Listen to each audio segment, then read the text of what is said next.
stream in and let's start the audio. Boom.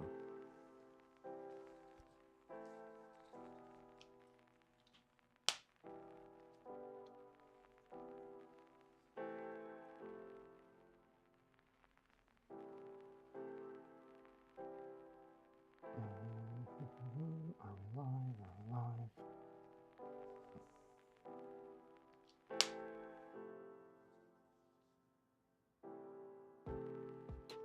Hello, hello. I think we're live now.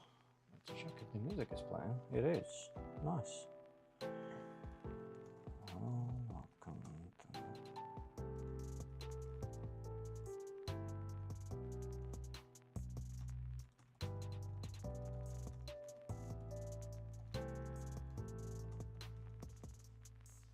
Boom. Awesome. Let's give it a couple of minutes to load. Hello, hello, welcome to the stream. Sorry for late start. I had to whip out a quick thumbnail because I forgot to prep it ahead of time.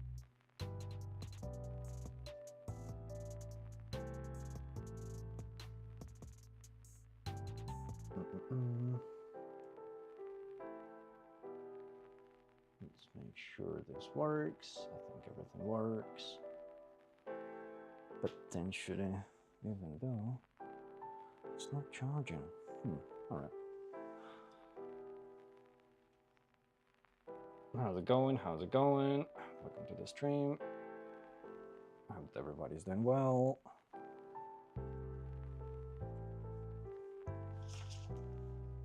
Let's give it a couple of minutes to get it going. And then we can start unboxing the new model kit.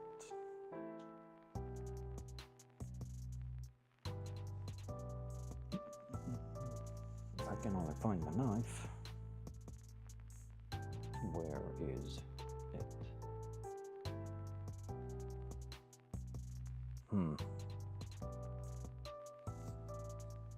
Oh, there we go.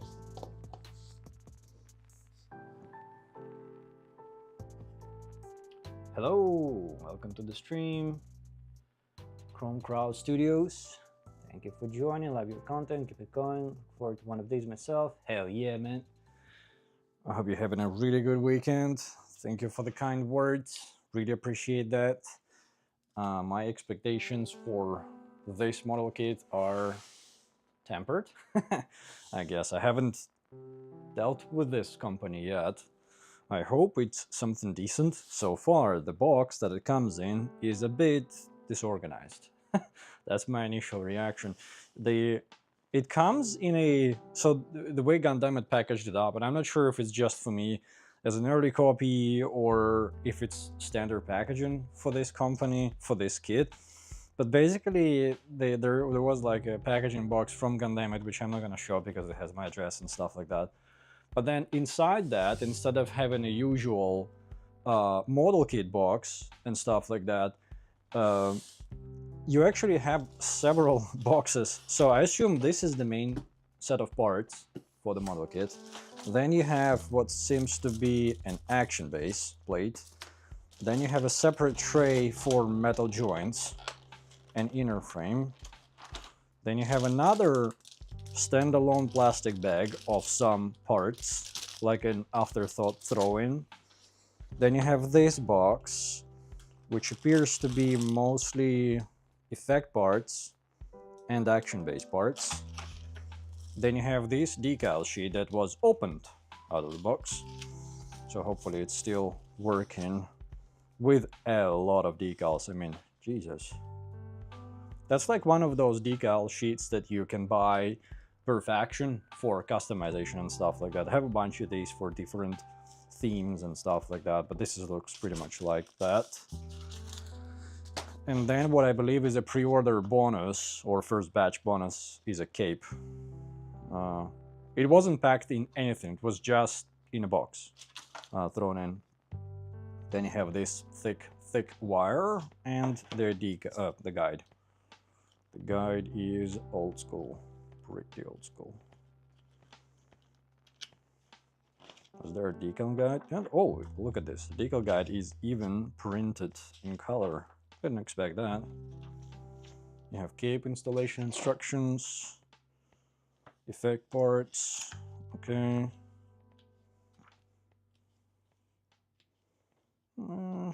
This looks like a pretty old school guide.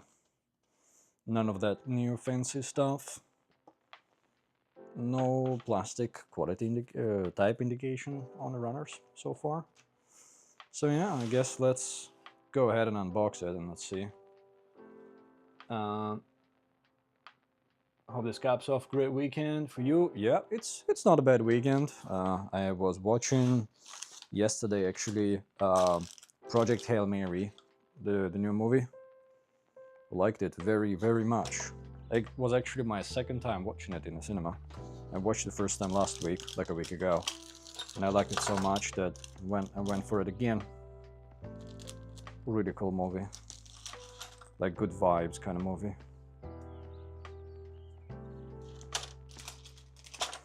Anyhow, let's start maybe with the main box first. See what that has, and then do these smaller additional boxes. Can get messy. Let's put that aside. Let's put the guide and decals aside for now as well.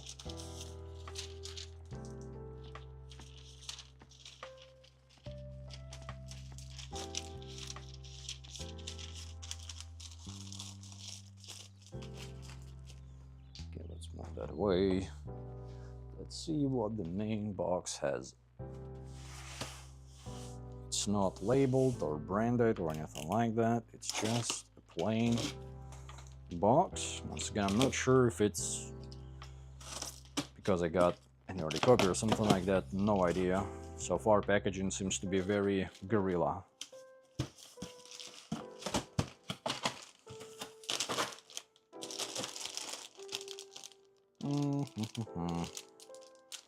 See what we got. Oh, there is actually a plastic type indication on the runners. Interesting. ABS, all of it, probably. Some of the parts seem to be pre-painted out of the box. Let's see how good that paint is. A lot of undergating going on so far, it looks like. Even on the inner frame parts, there you can see undergating. That's good to see. Let's see, runner D. This runner has different type on the like different font on the legend, no plastic type indication. It's like it was done by a different company at a different time. Let's see. I don't see undergating here in some cases. Some of it is undergated, some not. Like here on the side, you can see that this is not an undergated part. And that might be a bad sign. But some other parts are undergated, so interesting. We'll see. Glad you enjoyed the Project Hail Mary. We'll definitely catch that and join your stream working as an A Giant Axe while I tune in. Oh, look at that! I actually have that model kit done, and it's pretty close to my building space. There you go.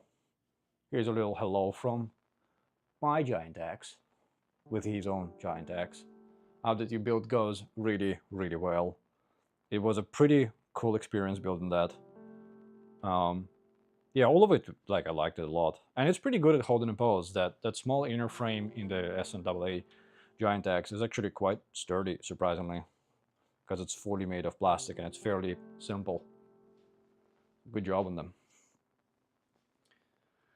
The Fenrir review will be tomorrow. I've done... welcome to the stream, by the way. Hi, Ken. The Fenrir review will be tomorrow. I'm not done editing it yet. But I will do my absolute best to pump it out tomorrow. I had to... was quite a busy week, lots of work at the office. So I'm running a bit behind on my schedule for reviews.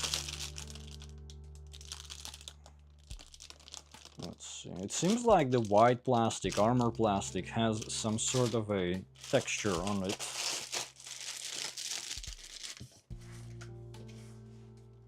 Thank you, thank you. Yeah, that was a super easy and satisfying build of the Giant X SNAA. So, there's quite a lot of runners. Oh, this is a coated runner. Nice. This looks like a thick layer of coating. Need to unpack it to see exactly what else we got here. And now we go back to the different legend. It's like this is a concoction of several makers, because these like red parts have one type of font and they have plastic type indication, but then this one, for example, does not. Yo, welcome to the stream. How's it going? But this one does not. So it's like a collaboration between different makers, plastic mold makers, whatever. I don't know. Well, a judgment, just an observation. This looks a bit odd. It's like some parts fell off here. And here too. Suspicious. Suspicious. Where are they? Hopefully they didn't fall out. We will find out. Some more loose parts on the inner frame. The runners seem to be packed a bit randomly. Like you would have gray and white runner. It's a bit of a throwback to like one of my earlier third-party builds. It's definitely not, so far, not in era level experience, let's put it that way. Doesn't mean it's bad. That is to be determined. Let's start unboxing them.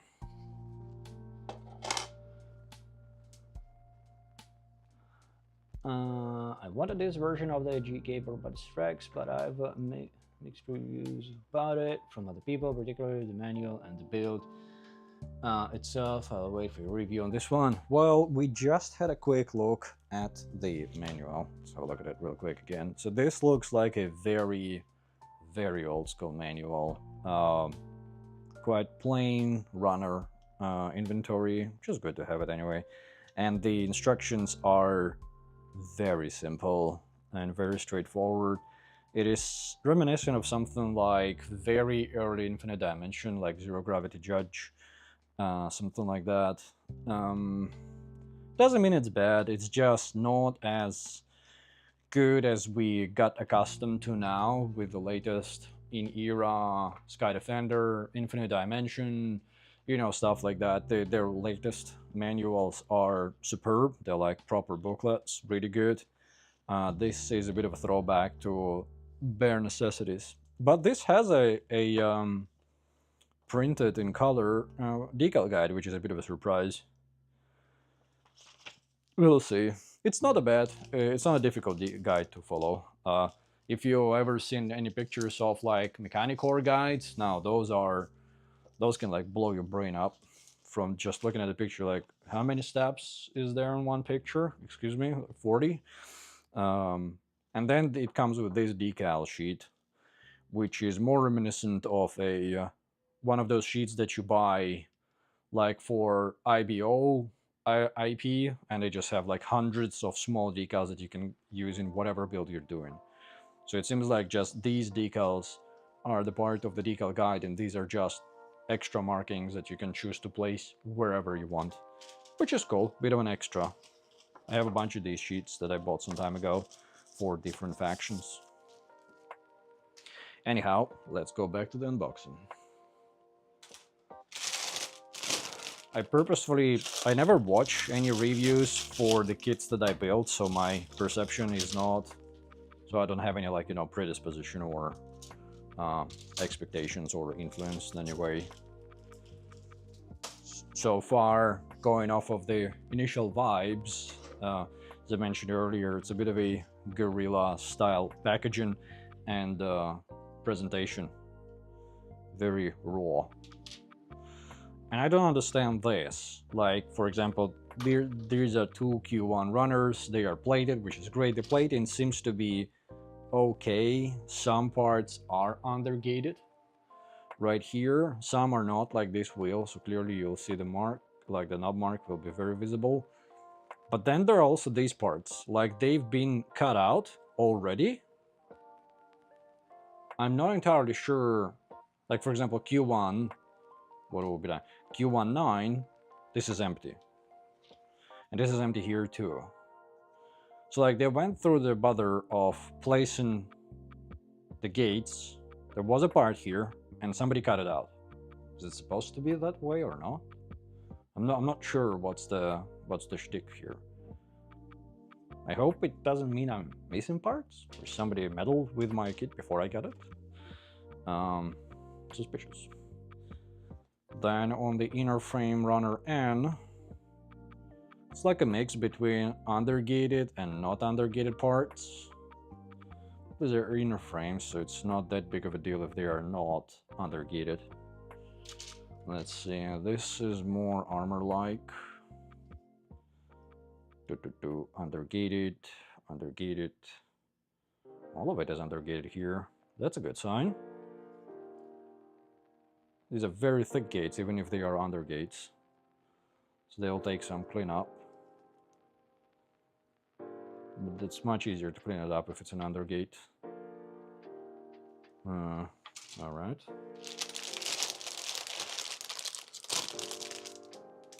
The colors of the frame are really cool touch, though I wish Wolftech did the same. They're GKX. Yep. Let's have a look at the white runner. This is more cream, like. So is there any like texture to the white plastic? Yes, there is. There's a very, very subtle texture. Interesting. I wonder if it's intentional or the result of their molding or printing process. Because it doesn't look entirely intentional. It looks like some parts are like a bit shinier than others. A bit inconsistent. But they don't look too bad. And once again you have some undergate, not all of it. These are not undergated. So are these. But most of the others are. Interesting. Alright. Let's move on to the next one.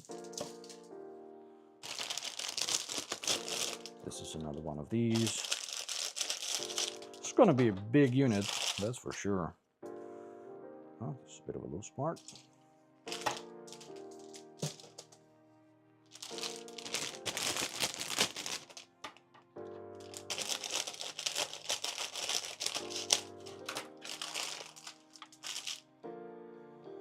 More inner frame. Pretty much no undergates here. Shouldn't be a big deal.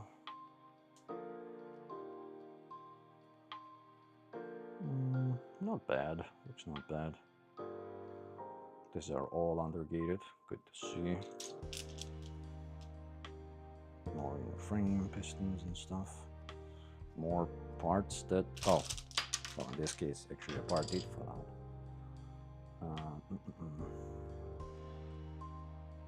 Let's move on.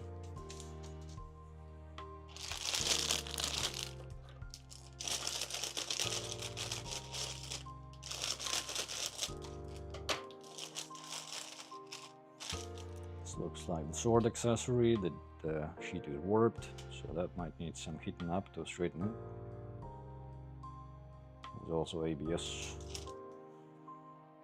See some armor plastic. Not heavily undergated. Bit random. Some of it. At least the parts that seem to be not undergated, like here, this is a flat surface, so it's pretty easy to clean out. Even with like a razor. More runners with apparently missing parts, intentionally or not, I'm not sure. We'll find out.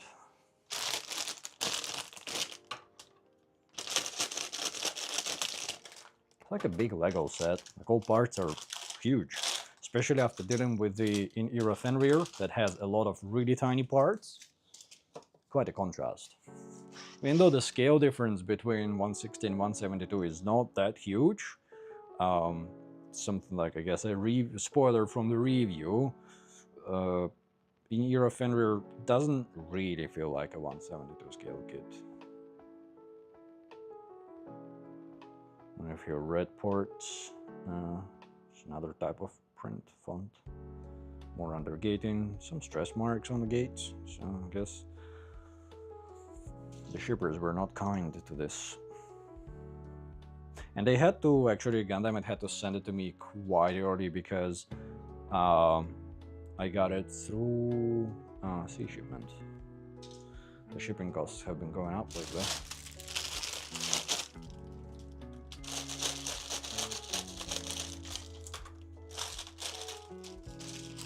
I also have the new monument repair type Tolgeese. It was supposed to be here a couple of weeks ago, but it seems like it's lost or stuck somewhere on some boat.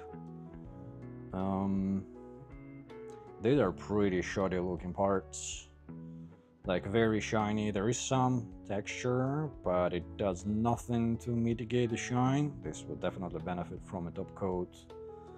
There's some rubbing damage from the shipment because these are just stacked, not back to back, but face to back. So that is a recipe for disaster, similar to what Osiris had in my copy. And I heard from you guys that they changed their packaging since, which is good. But in this case, we're gonna have some damage. Huge V-fin, absolutely massive.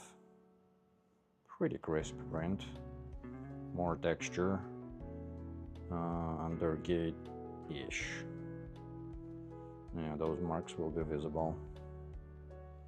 ABS, so steady, is gonna come in handy here as well. Plenty of it.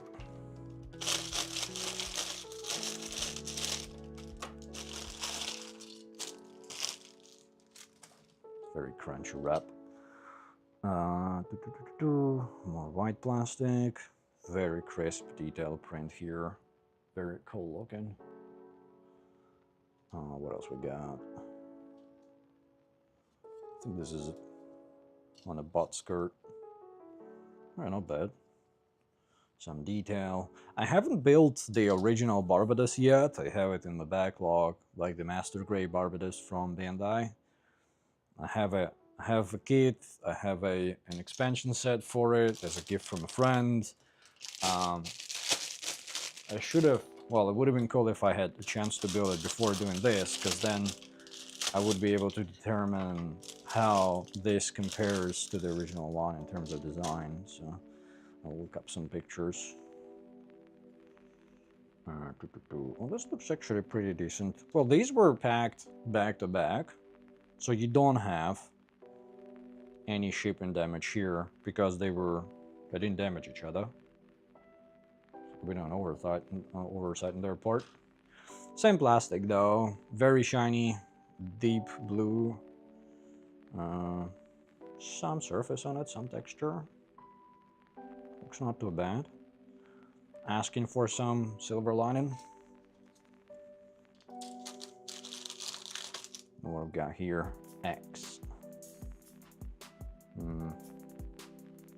Some inner frame parts. Quite small ones. Next.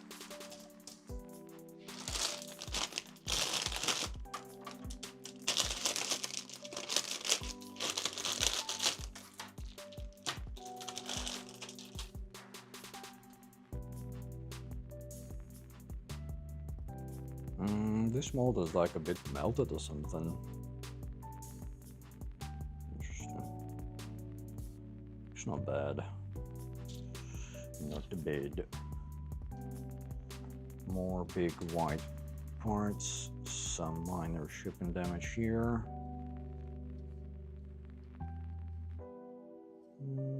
Some molding textures, but this will be covered up. That's next. W.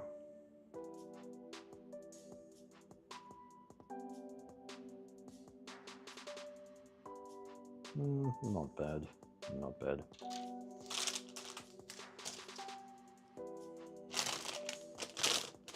I wonder if there will be any fit issues with this one. This uses heavy metal inner frame. It's quite common for a smaller brand to have fitment issues between metal and plastic. See, runner D. More white plastic. More mold lines. It's like the mold itself had some sort of a rough texture because there are some like fine lines going through the part.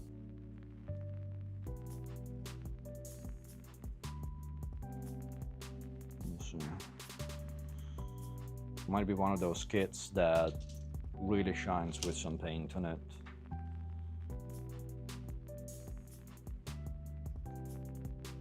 Like not just top coat but actual paint. Let's see. Looks not too bad. G. Next, more inner frame.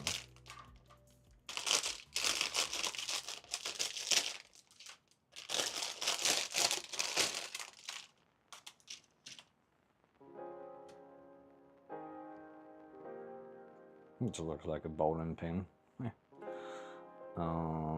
Face mask. Pretty small part. Not the best of prints. It's either been damaged in the shipping or it is a messed up print. Like the bottom slit is open, the upper slit is slightly closed off. We'll see. I'll get to it. Inner frame for the legs.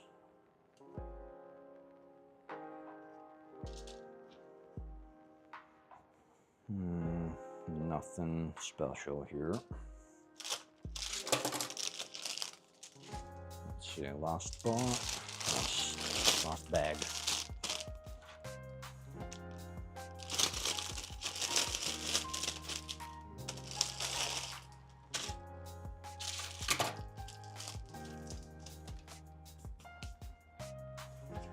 So here we have some pre-painted parts, silvery green.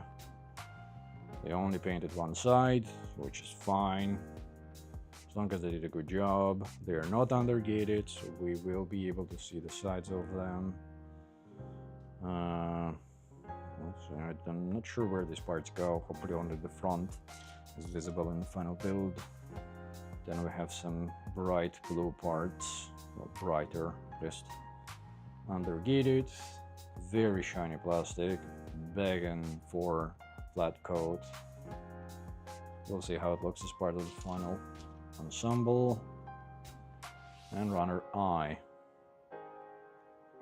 It's pretty crisp molds here. I like these details. Undergate, yeah, quite a lot. Not bad. So that's the main box. Then we have the additional boxes. Once again, I have no idea whether all of the copies of this kit are going to be packed in this random manner, or I just happen to be the lucky guy. But mine came in a Gundam box, and then inside that box, instead of having like a vendor's main box for the product, it was a bunch of non-branded boxes, and guide was just laying around. So this seems to be an articulated cloak, which is good. It's a bit dirty from the packaging, but at least it's not damaged. Nothing to do with it for now. This seems to be the action base plate.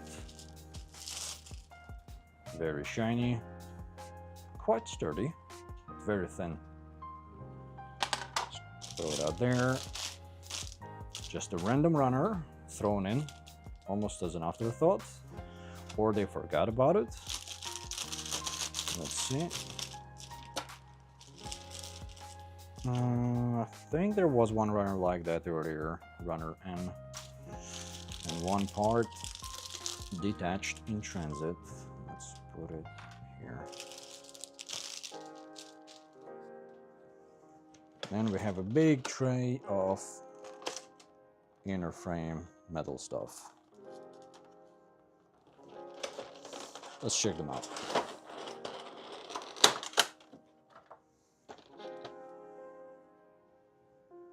It's still pretty typical metal texture.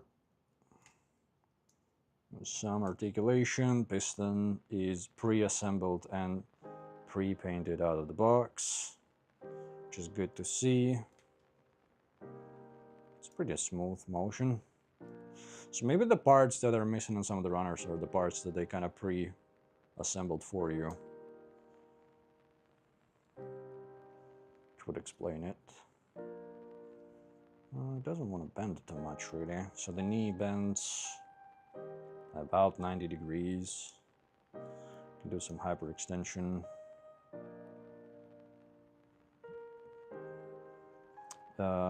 Looks accurate. Looks like, since I haven't done the barbatos itself, I've only done the Vidar, and the Vidar looks quite similar to this.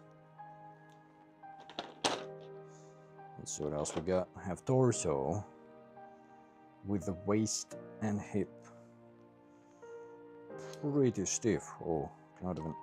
There we go. Hopefully, what this means is that this kit, when assembled, I'm being very optimistic here, can actually be posed around without the action base, unlike some other PGU kit I've just completed. Not pointing any fingers. Oh my god, so here we go. My fingers hurt already from working with the joints. Some magnet, I'm not sure if it means there is an LED gimmick or something. More pre-assembled pistons, so this is the shoulder and the bicep and the elbow. Some pistons are already in place. Alright, it's cool.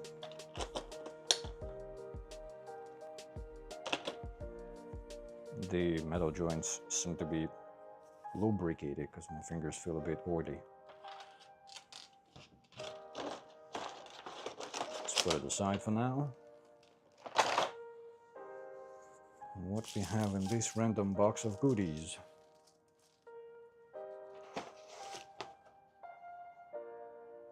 An assortment of stuff. ZA. So these parts are pre-cut. Are these 3D printed or something? Or are they just simply pre-cut? What's the logic here? I'm not gonna take them out for now. Then we have a small action base stand. Is that for the accessory? Similar to the main one. Put it aside. More pre-cut parts. ZD. A bunch of screws. Itty bitty pilot. Not a very good print on the pilot. Lots of like extra plastic around it. Might need some clean out. Action base stand parts seems like. And a battery. Do we have an LED gimmick here? Effect parts for the eyes, I would reckon. Some pre-cut, some not.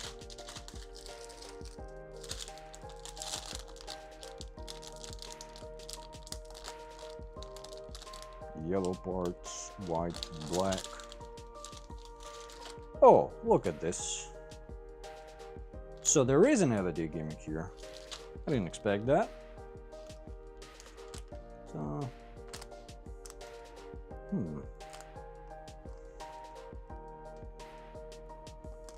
one of those LEDs that's magnet activated and I cannot have it on all the time. To be determined. That looks like a very sturdy action base. Pre-screwed it together. Look at this. Extension, some articulation at the base. Pretty hefty. Little club. What are these? These are metal rods. Is that for the action game? I'm not sure. Or maybe this is for the weapon. Probably. This seems like the balancer for that thing. Super massive parts for the mace. They are all pre-cut. It's very random, the packaging. Because they're pre-cut, they have a lot of scuffs on them. A lot of scuffs. Which I won't be able to cover up, because I don't paint.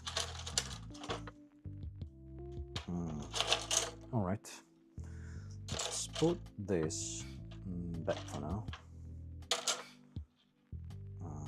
This one goes here as well. Just one piston. Put it there. This one here.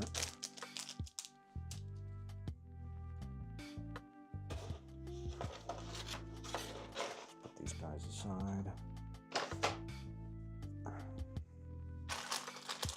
So these. I wonder if I'll be able to fit these runners into my runner and dog stands. They seem to be, they might be too wide for them. Let's do a quick test. Get one of them.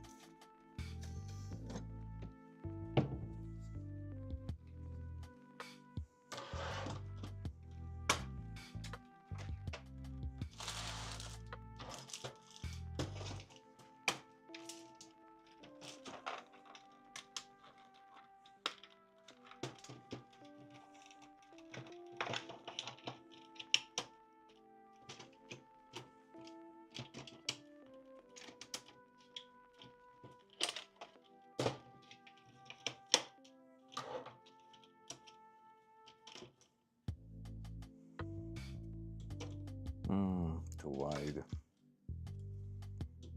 Yeah. Maybe I can use one runner and dog for the smaller runners. It seems like most of them are gonna be too wide for it. Except for the tiny ones. Oh, this would fit. Alright, maybe two of them. Let's get them set up real quick.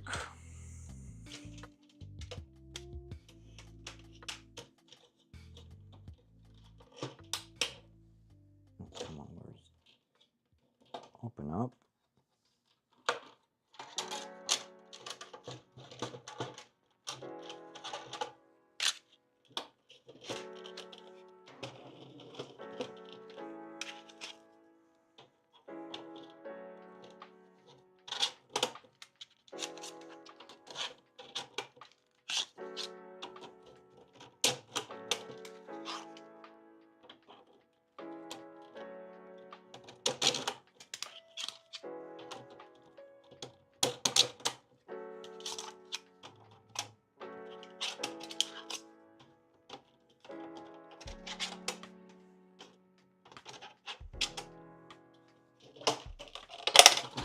Oh no!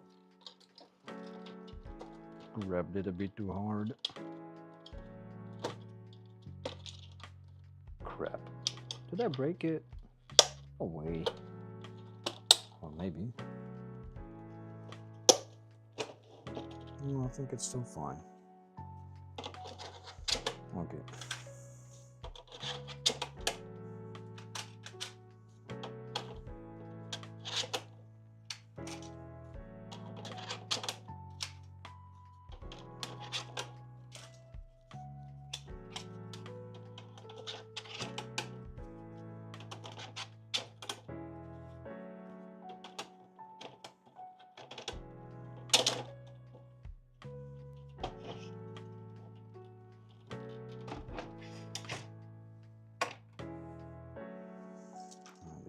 Small runners.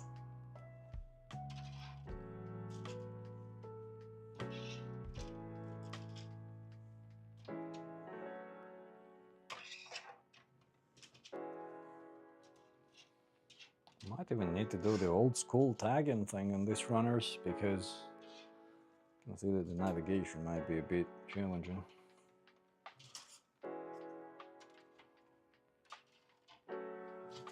Not all of them have easily legible runner marks. Okay, this is gonna be too small. This is gonna fit. Yes. This potentially, yes. This definitely won't fit. These guys won't fit. This won't. This won't. This probably won't. Oh, yeah.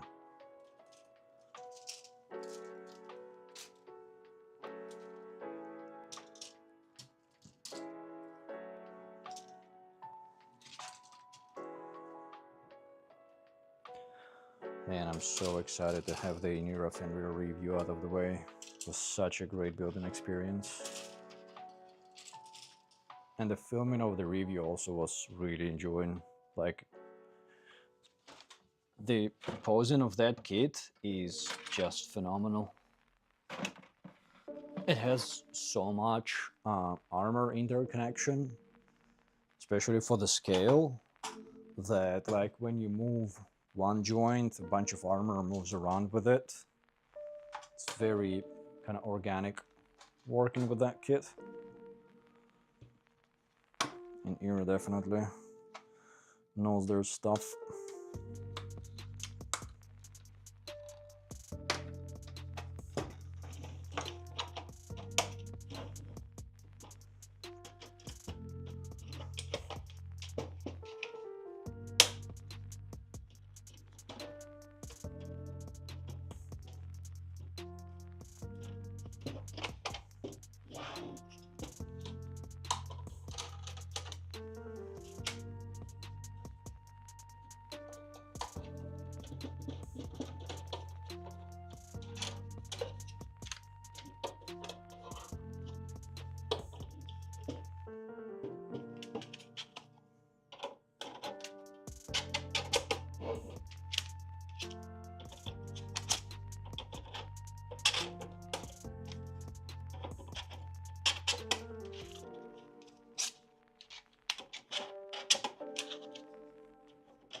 This is not gonna fit. Maybe remove a couple of slots and then it will fit. Yep.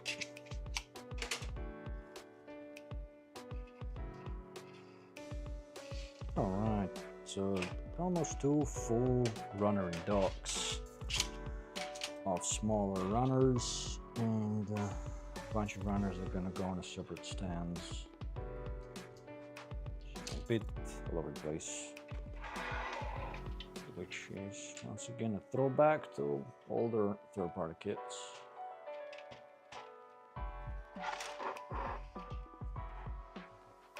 Just put it there. Cool, you stay there. I'm gonna grab my gun primer clips and Only sit down.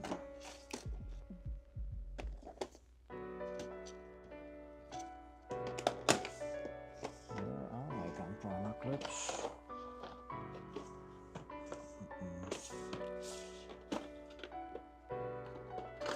Oh, there we go. Got him.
And they have these little standoffs.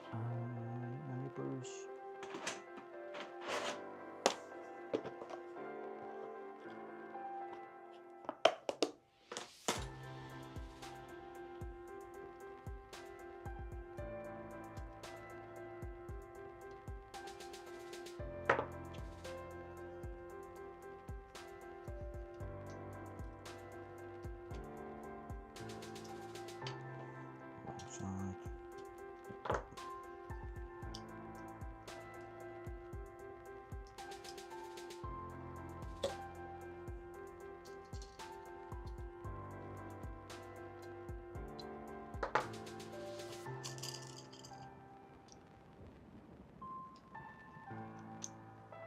See how much of it we can build today.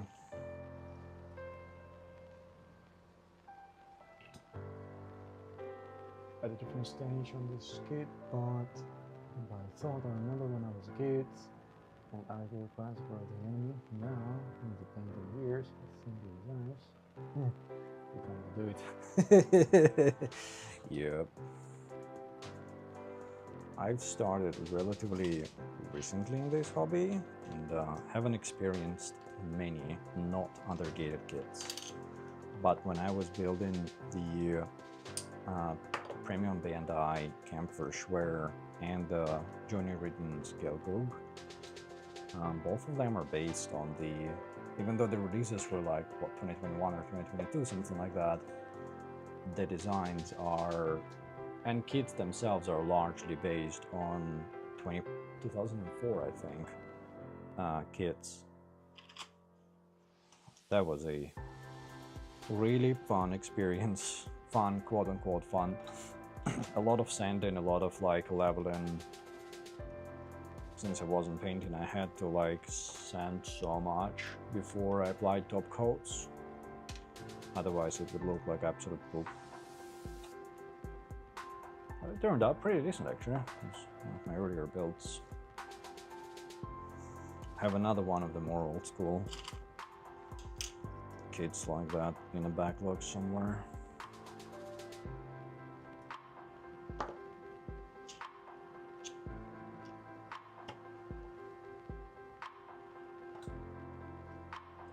Yeah, and even if you don't paint, undergating is sometimes a godsend. It's pretty easy. Makes it easier to work with.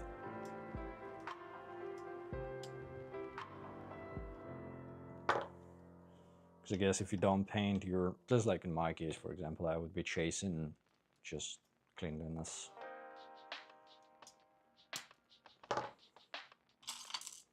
So you would want to sand it and level it almost as much as you would with the painting, except with the painting you can afford to sacrifice the texture on the surface in order to make it flat, so when you paint it, it looks really good.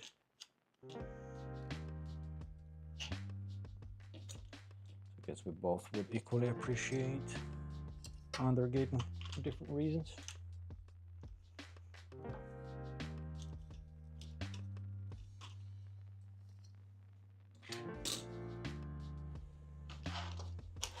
felt like it wasn't many runners, but was multiplying. Because they were packed in 3 different boxes, it felt like it wasn't many. Ultimately, though, it's quite a few.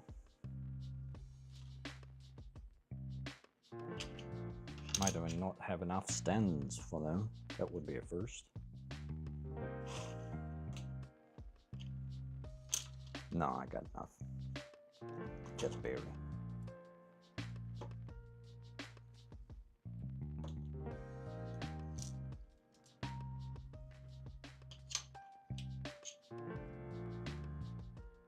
Before the days of home spray booths, breathing in all the plastic dust we were creating, hoping it doesn't come back to bite me.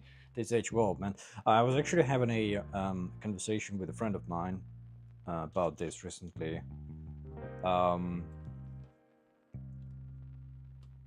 I was a bit careless as well for a year or two, just sending away and stuff like that. Then my dad found out, and my family are doctors, and they were super duper angry at me for this. So just wearing respirator. Now when I send heavy, I wear a respirator, and if I'm doing even like, if I'm working with even something as seemingly non-dangerous as what's the name of that liquid? The new gun primer thinner. This solvent, gun primer solvent, it's odorless, but it still apparently can be, I guess, can be dangerous for your lungs. So I wear like a proper full face gas mask when I work with any thinners and paints, and I ventilate my house and stuff like that. But yeah, man, I mean, if it doesn't feel bad immediately, it doesn't feel it never will. But also, sand, it's dust, right? So we breathe dust everywhere pretty much. So I guess if you feel well, that's good, but don't make it worse. Like now, if you can, wear a respirator, you know, be on the safe side. You never know when you might reach that, you know, critical point when it starts feeling bad. So I would just caution to be on the safe side now that you know. Keep enjoying the hobby. Hey. For sure, best do it as often as possible. Respirators, masks. Dude, if I could, I had actually last week I had well, this week, a company approached me to potentially collaborate on this channel. They make sprays, what they call them, air sprays, the guns, and the compressors and the paints. I'm not gonna name the company because we're still in discussions. But yeah, they were like, you know, interested in whether I would be interested in checking their product out. And, you know, my approach with testing the product out is very strict, very independent. That's why there's not many kind of promotional things happening on my channel, because not many companies accept the conditions. So basically, I usually, you know, if a brand or a company reaches out, I tell them like, I'm gonna carry out my own tests on your store, independently and anonymously, and if I like it, then maybe we can have some sort of a relationship going on. And with these guys, they were just basically saying, hey, we can send you, you know, if you're interested.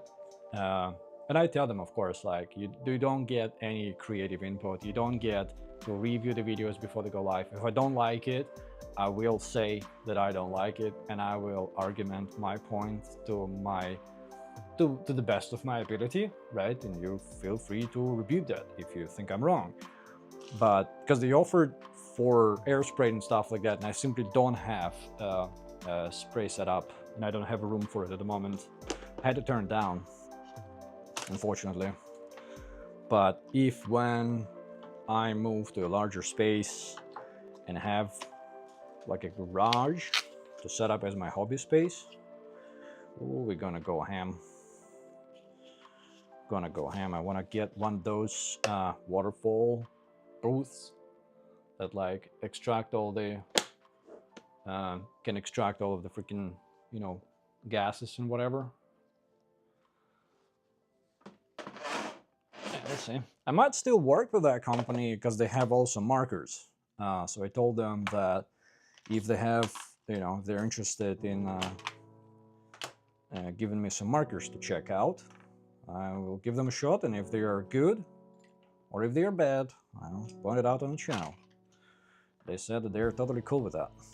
They're actually the first company that reached out and is cool with the approach. I had several companies turn it down, and I can fully speak about it because whenever they reach out, first thing I tell them is that the communication is not confidential, so they know that I reserve the right to talk about this stuff.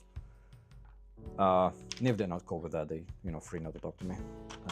But yeah, I had, I'm not gonna name names anyway, just for no reason pretty much. But I had companies that reached out before, and some of them were like marketplaces. And they were offering like, oh, we have this huge budget or whatever, and we can give you store credit. And I'm like, no. I'm gonna create an anonymous account, maybe with my real name or maybe through my friend. I'm gonna place some orders. You're gonna deliver those orders without knowing that they're from me. And if everything works great, then maybe we can set up some sort of a promo or affiliate setup. They're like, oh, we cannot do that. I'm like, well, sorry to hear that, but I cannot change this. But we can give you so much store credit. Yeah, but you also know that it's me placing the order, so you have an incentive to, you know, treat that order differently. So yeah, it's an interesting world behind scenes. It's all very friendly, it's all very ChatGPT written messages nowadays. But I ain't giving up on my integrity. At least, that's the way I see it.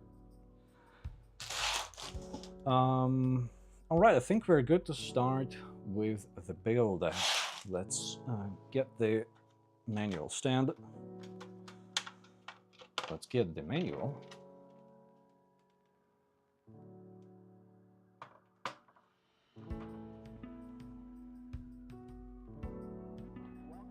Walking that tight, delicate sponsor that wrote myself. Yeah, man. It depends, like, you know, that some, well, I would imagine that for some, for who this is the, might be the primary income source, you know, there's a challenge between sustaining what you do and remaining independent and stuff like that. For me, this is not my primary income source, or pretty much any income at all at the moment, very little. So I can, I guess, afford the liberty of saying no quite freely. Well, it's not easy. Alright, so you start with the head, and it seems like every step is rather dense, because you pretty much build the head in 1, 2, 3, 4, 8 steps. So it's like that. You just go through it. Torso, a couple of pages for the torso. Well, yeah, well, 2 pages. Alright, let's get the parts ready for the head first. Let's see what it feels like working with this kit. It's gonna take me a second to find all the right runners. There is a lot of them. They are all over the place. And they don't tell you which runner is which is like in ERA, they tell you, oh, you need gray runner or 2, O2 parts like 3, 4, and 8. Like, all right, I'm fine, easy peasy.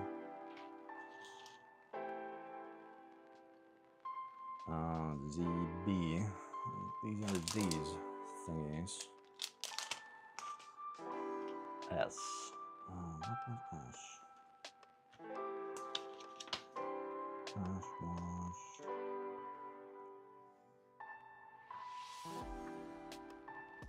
This should be one of the smaller ones. Oh, it's this. Alright, this. We have ZE.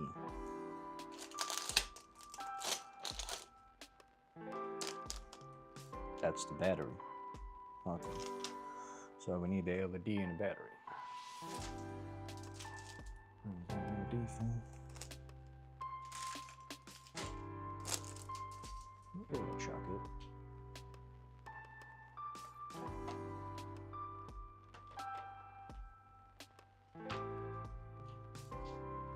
It is somewhere. I02, I02 J. Runner J is it's a big one. So it's gotta be somewhere on the stand. Okay, this I is on. Oh, this is on.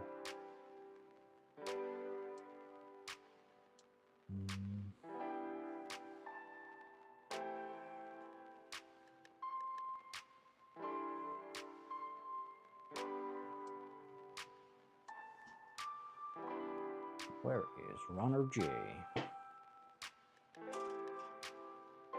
Oh, there you go. That is J. Let's see what else we got. H, R, B, U. The runner hopping. H, R, B, U. That is H. R, B, U. R, B, U. That is R, B, and U.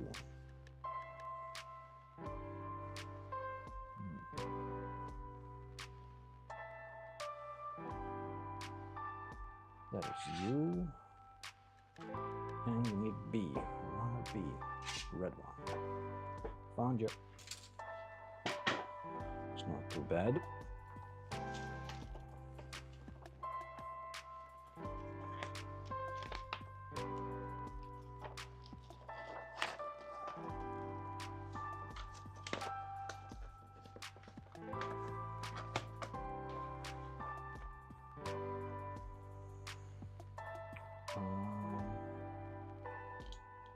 Get this one on the side. Let's start with the ones that are left. O2.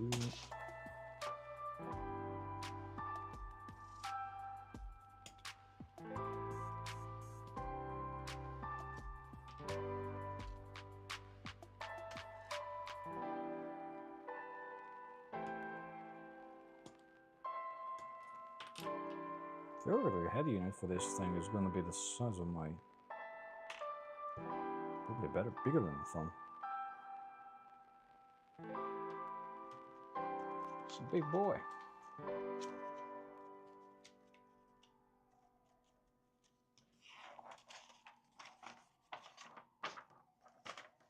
O2, we don't need that anymore. Cool. Get out of here. Then we have I. Not there, but here.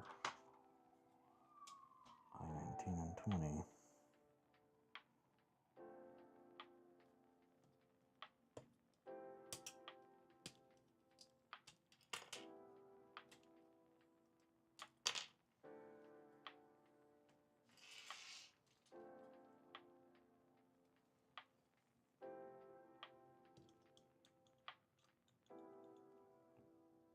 H. ZE, that's the battery. I'm surprised they actually shipped the battery. Usually international shipping from China. They want to take the batteries out. Unless they put it in without declaring it. So, risky business.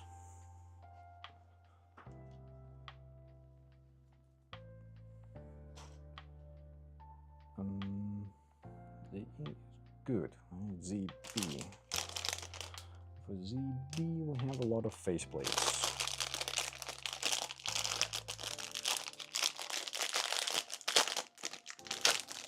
Family time. Have a great weekend, my friend.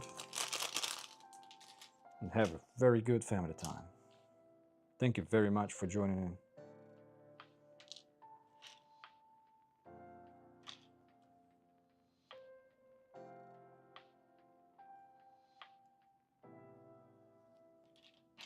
Pretty cool parts. Softish plastic. Pretty crisp. Not as crisp as SNAA.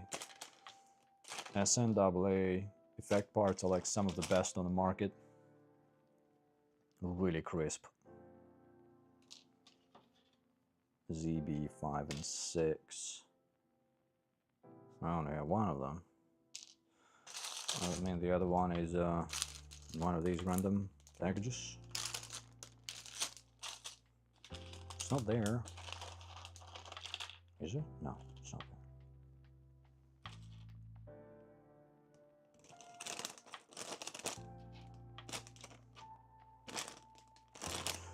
Well, I'll definitely have some comments to share about the packaging of this kit when I get to the review.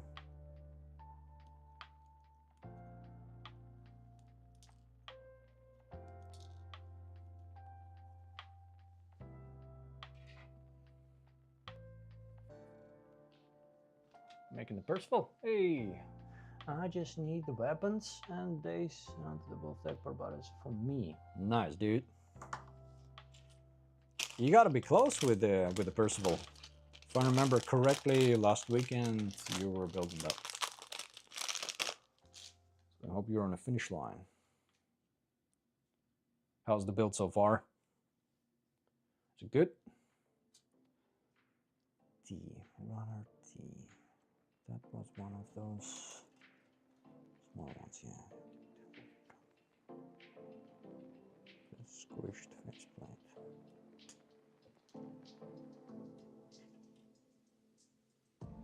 Build has been very good. Nice. Very good to see that SNAA keeps knocking it out of the park.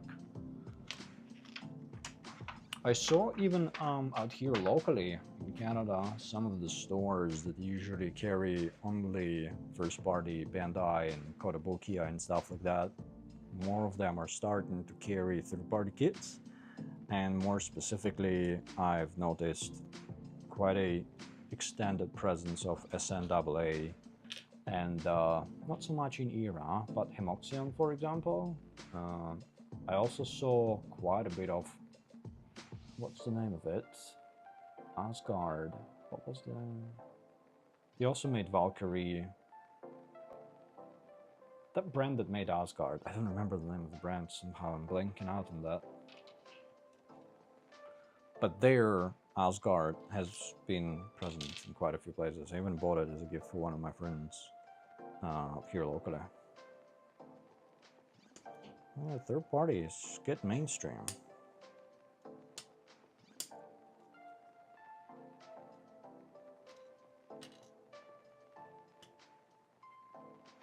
ADAS. Yeah, you got it, man. Thanks. ADAS technology. Yeah.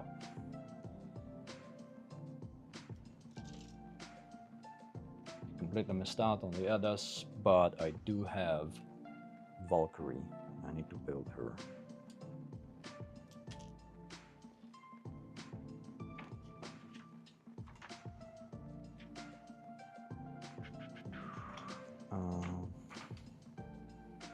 Dump this H and R. Did I do R? Oh, R is that. Right, cool. Need R and H.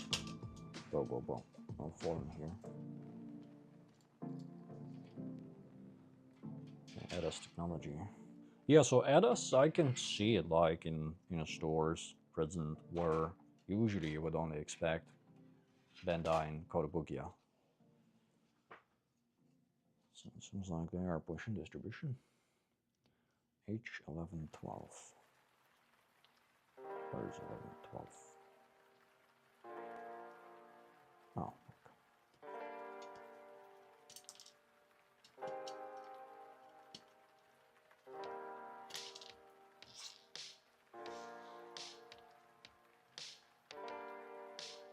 25, 24, and 11. Oh, 11 is the big guy.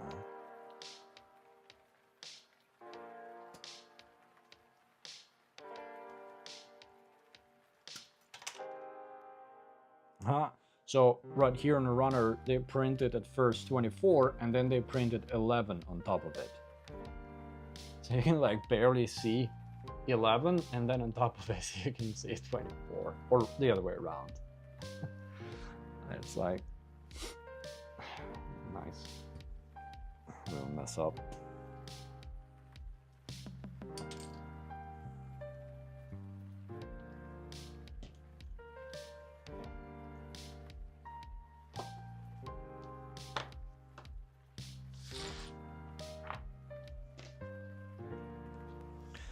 Dude, after watching Hail Mary yesterday, I'm so sleepy. That movie started at 10:30, and I was home at 2 a.m. I did not get much sleep. But that movie is so good. Like the ultimate feel-good movie.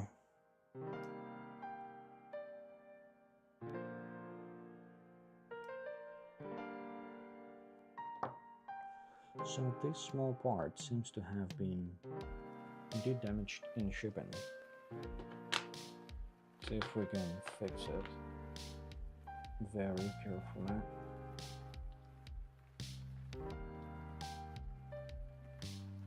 Or maybe it's not been damaged because the back side of it does not look like it was squished. It looks like a bad mold. Let me zoom in so you can better see what I mean.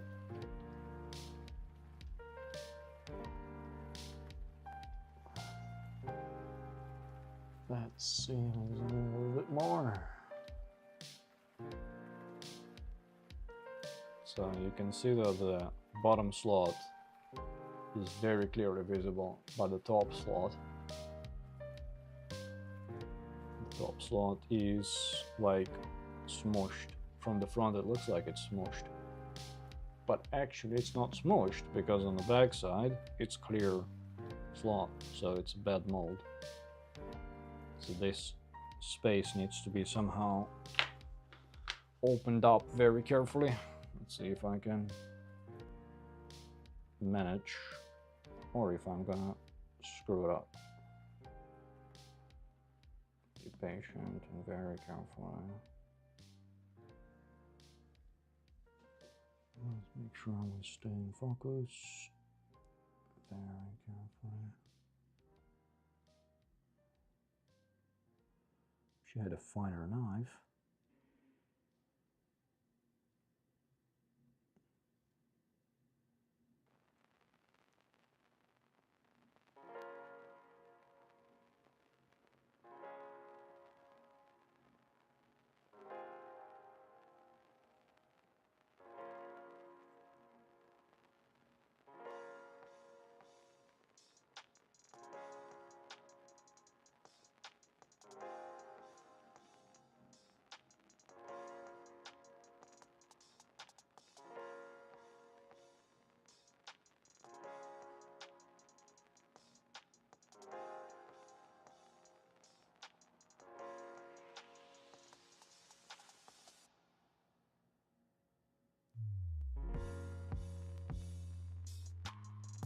Uh-oh, just squished the part. I didn't realize it's so soft. Interesting.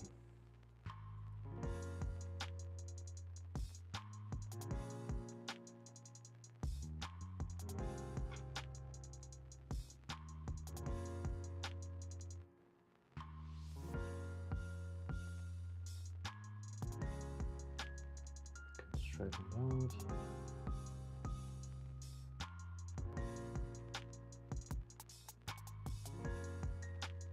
But I'm afraid to take out too much plastic.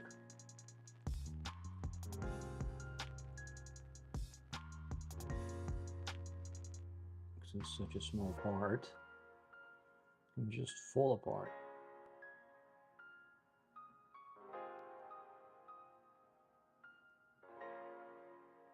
Come on, just a little bit.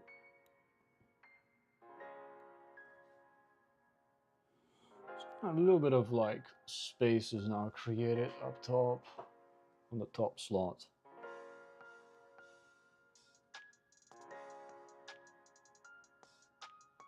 Not much though. It still looks a bit messed up. It's better than nothing though, because previously it was just closed up.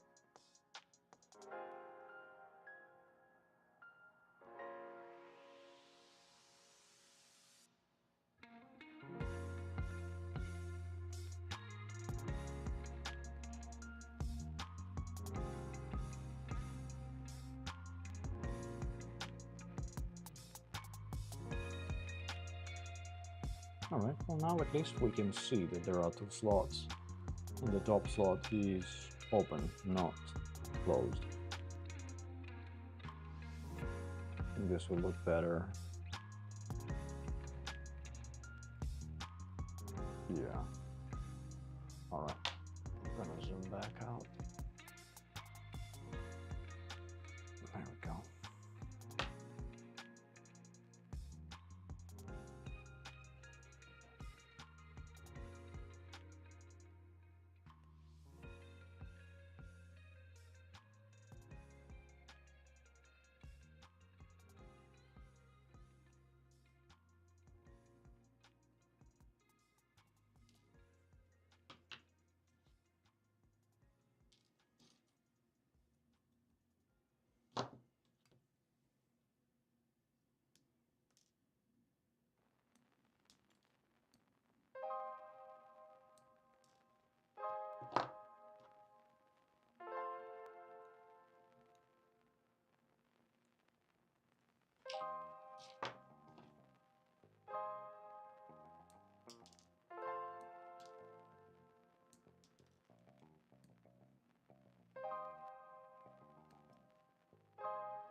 Oh, that is a gigantic gate on the V-fin.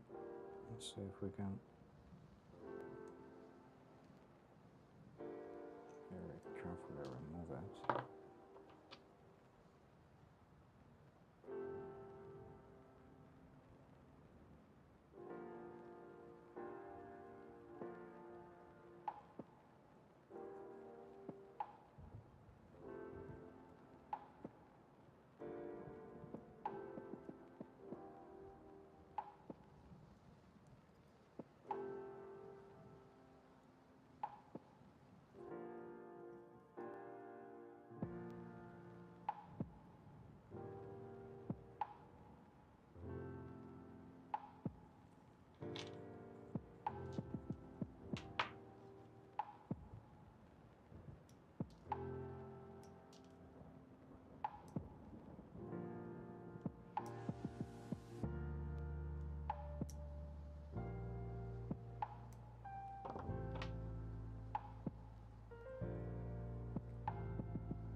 Okay, let's assemble the head.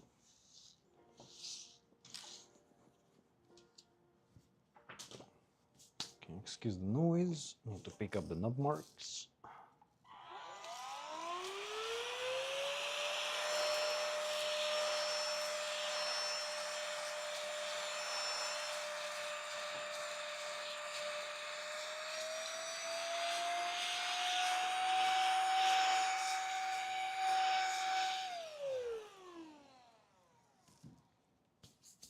There we go. All right. Let's assemble the head unit.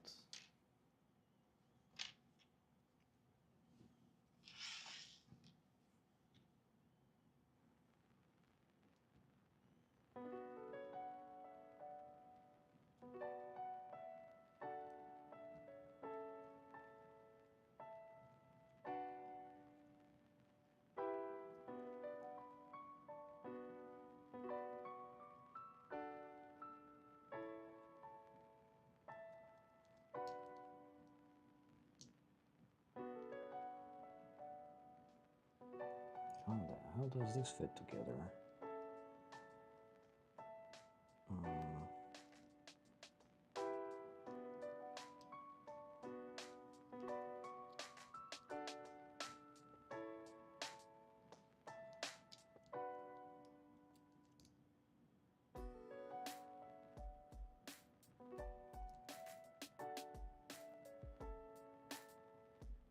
It goes at the bottom.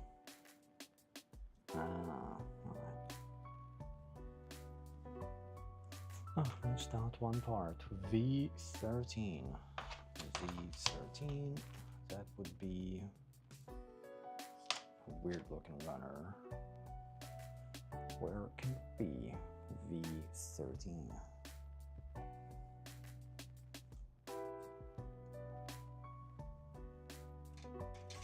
There is.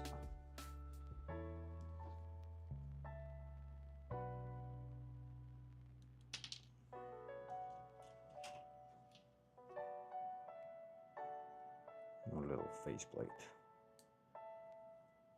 Get you cleaned up.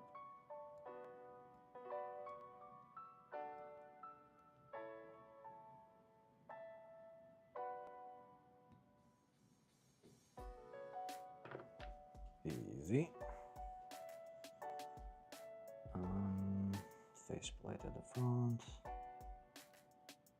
The usual.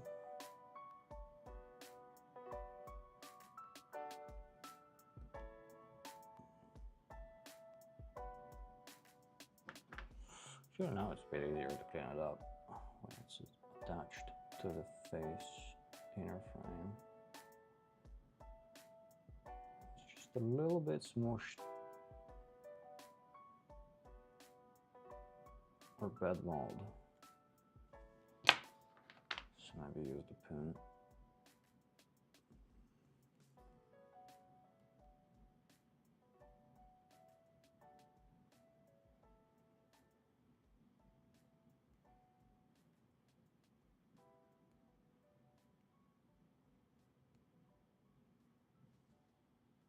Not bad. Eyes, we're gonna use red eyes because we're gonna definitely use LEDs, either the included ones or wire my own. If we can fit the LEDs, you bet I'm gonna use them.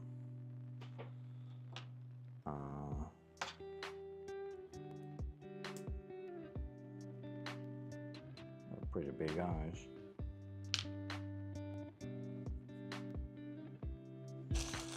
See if the original mechanism for the LEDs, rather the LED module, it has two LEDs and a control module. Where did I throw it? Maybe I can run my own wires to the actual LEDs so that I don't have to use the magnet thing. That one's kind of useless magnet.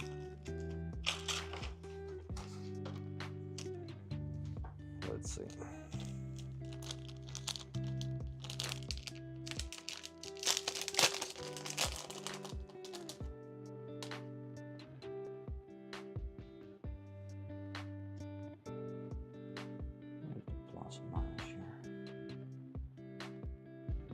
doesn't say. Not good.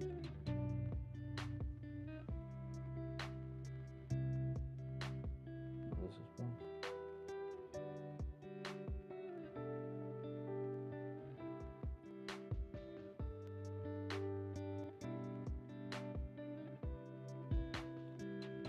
They clearly have some effects. These are the eyes LEDs. And this is, what is it? Back of the hand?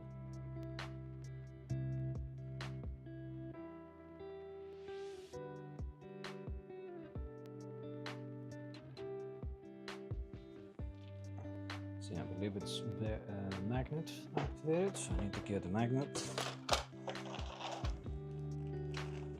from here.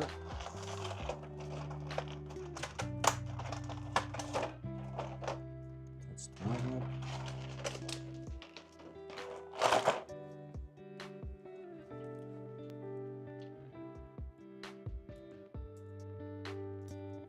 Nothing happens, alright. Maybe I put the battery the wrong way around.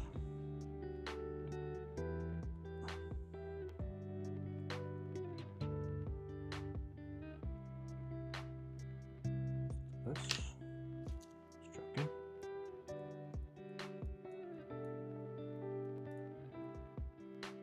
Nada. Zilch. Okay. All right.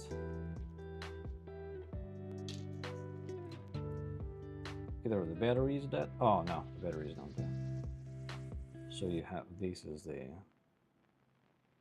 turn on and off thing.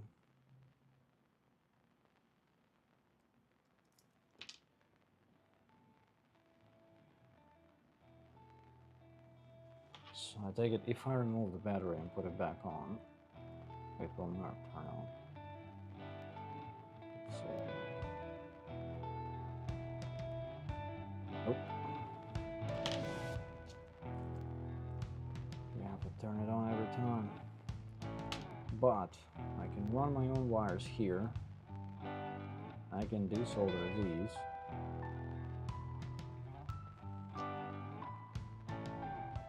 I can put these. They're not very bright LEDs, but they fit perfectly behind the face plate. Make it look like a Terminator or something,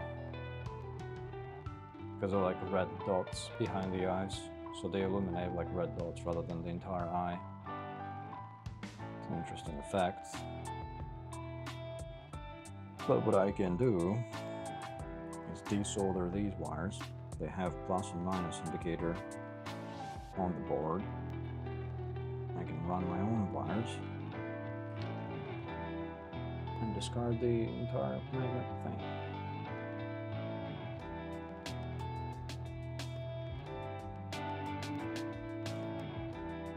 Supposedly this would be the resistor. Double check that later. I'll get back to that off stream because that's gonna require a separate set of tools and setup to do that. But I'll definitely make a video about it. Because it seems like it can be a very easy LED mod.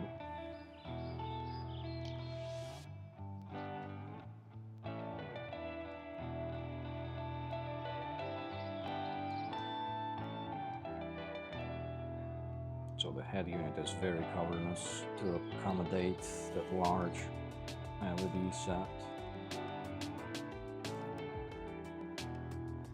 A bit of a hole at the back, maybe to run the wires.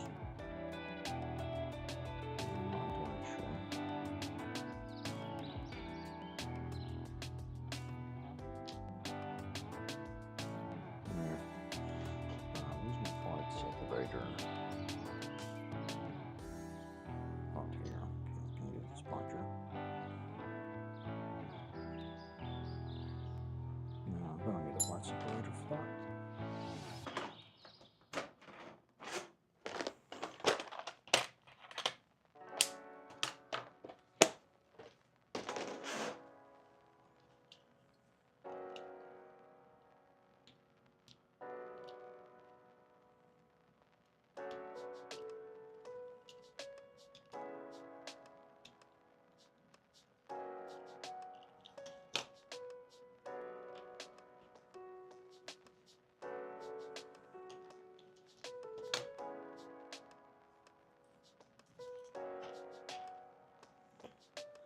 The thing is, if I don't assemble the inside of the head, I might as well move on to another part, because we definitely need to put the LEDs in before we go further. Otherwise, I'm gonna have to take it apart later, and that can be destructive. Yeah, I'm gonna have to spend some time separately, figure out how to wire the LEDs and how to modify it so it looks neat. So for now I'm gonna put it aside, and maybe let's move on to the torso.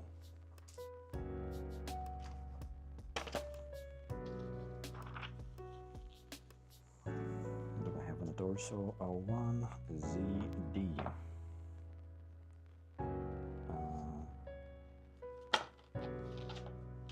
ZD would be one of those baggies.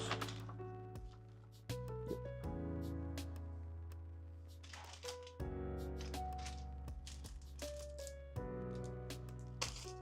ZD.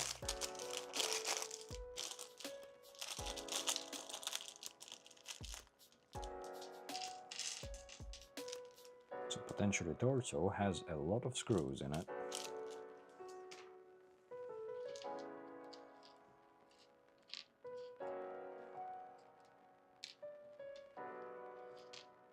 Or maybe that's for the stand later. Let's see, are there any screws in the torso? It doesn't look like it. So probably the screws are for the stand later. So I'm gonna have to put them aside. But the tubes are for the torso. Put this aside for now. I'm gonna need this. Oh, this is rubber. Is that why they don't have that on the runners? Interesting. ZD01. 01 is gray, should be large. No, it's not gray and it's not large, it's a small plated. O2. I think we just used O2. Crap. I was right. There is O2, O1, Q1, Q2. Where is Q1?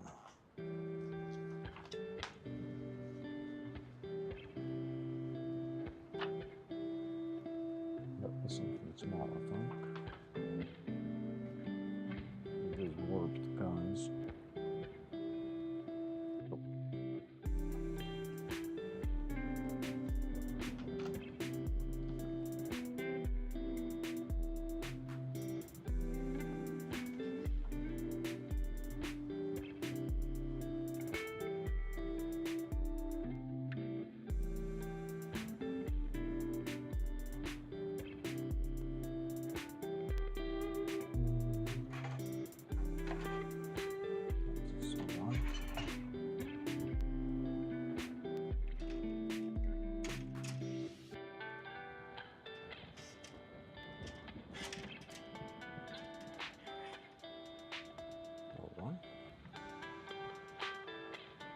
Oh, that is Q1. Crap, man, it's letting me down.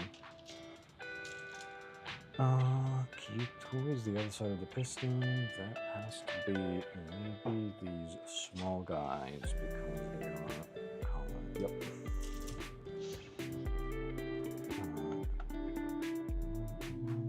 M and G U. I've seen you.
J, V.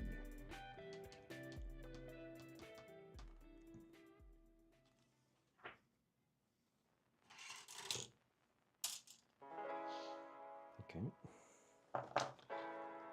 let's cut them out.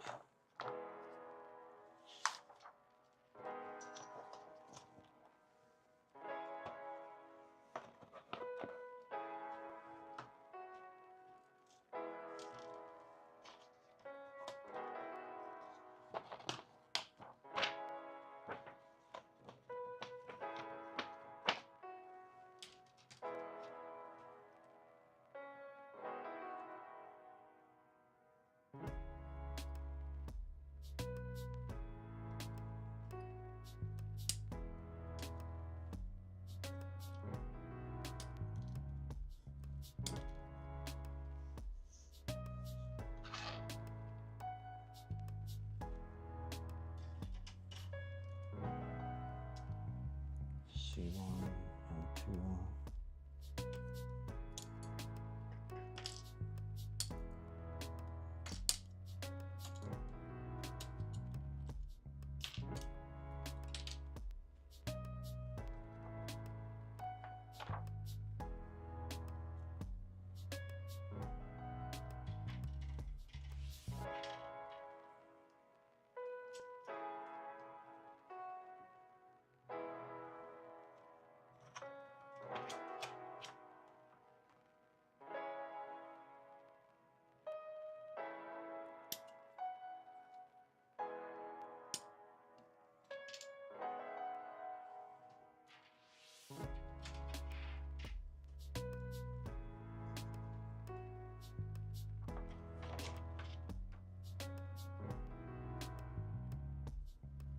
And 11, where is that little thing?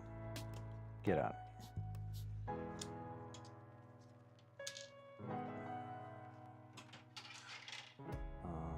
V11. There is.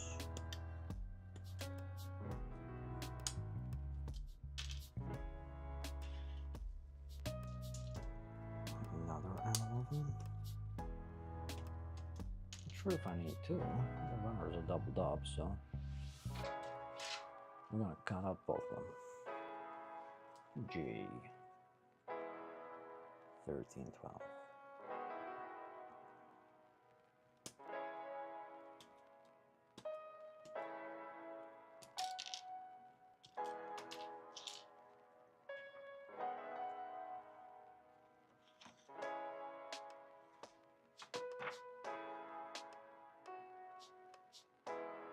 J6 and 5, and that is it for James.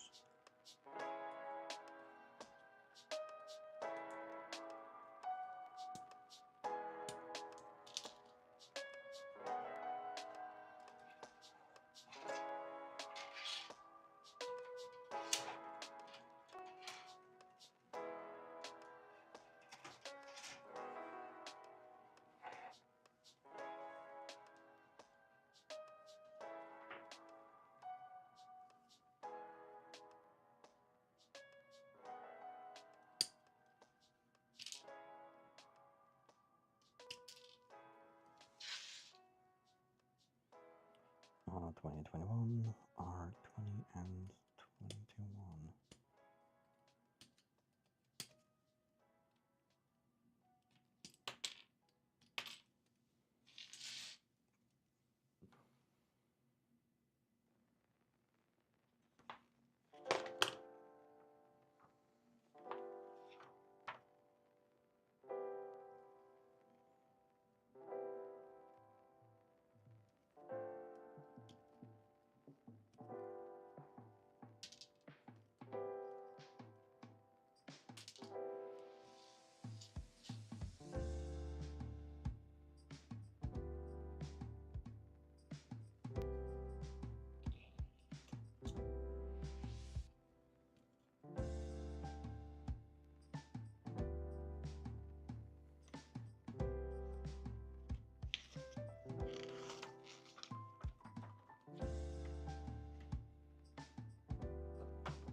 I 15 and 16. these two guys.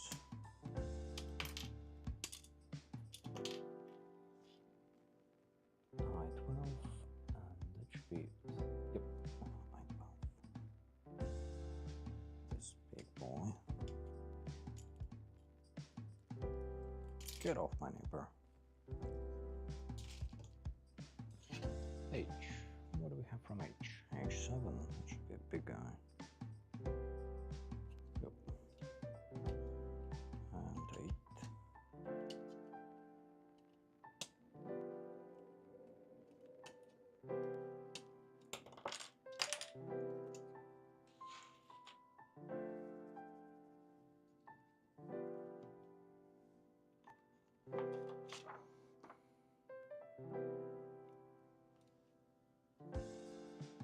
Done with these. About U's. U8. Come to daddy. U11.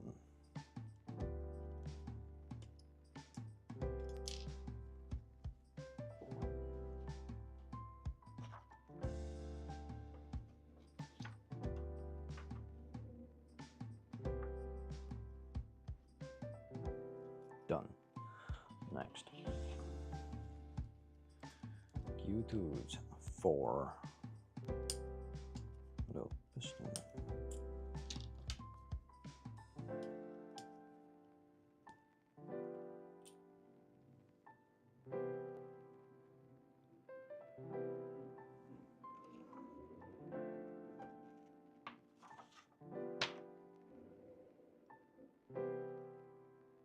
Q2-1 as well. Get over here.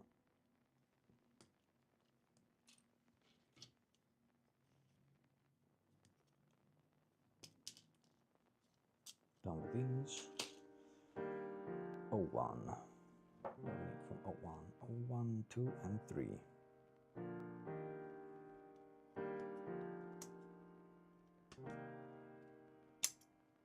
Looks like shoulder joint.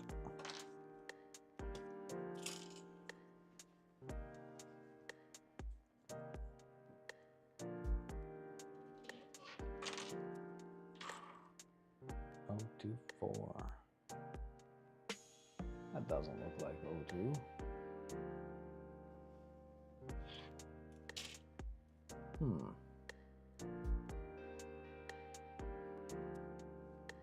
Q2, Q1.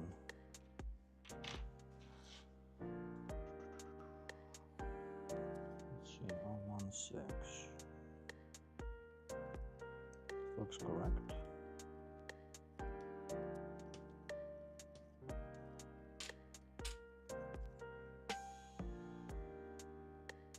One, 4, and 5.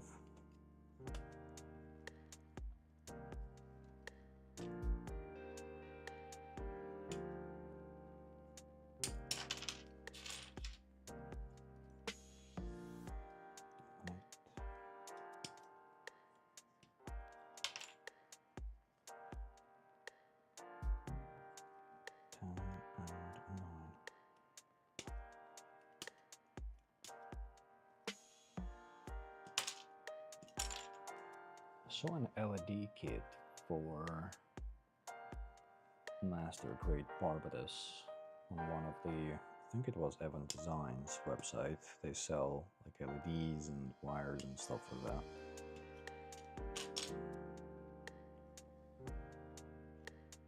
I wonder if that method they use there for the master grade can be replicated for this. 026. Looked a bit odd, like the eyes looked fine, but they also added the LEDs to the logos on the shoulders, and because the plastic is white, there didn't look particularly good. It was shining through the plastic. That's only the idea.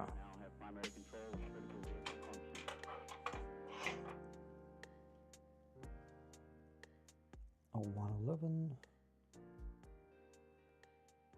Looks about right.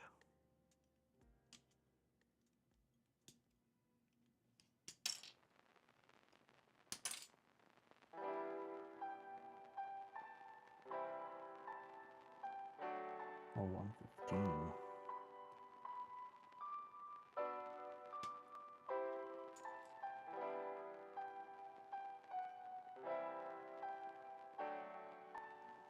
Okay, they say 0116. Oh, that's the one. Freaking blind. 0112. Got that.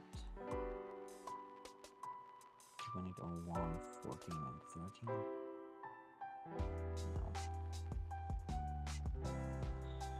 Yeah, this is not the easiest to work with guide. No. It's a bit hard to read. So 215. And this part is not there. Does it mean that this part is somewhere in one of the bags? Q15. Maybe this is Q15. For some reason it's been cut out already and placed in a separate bag. Okay, let's assume this is Q15.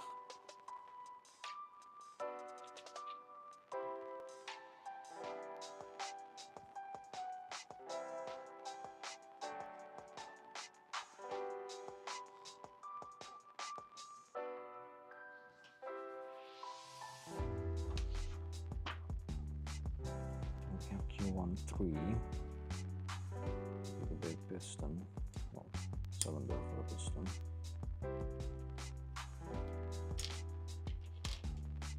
Both of them.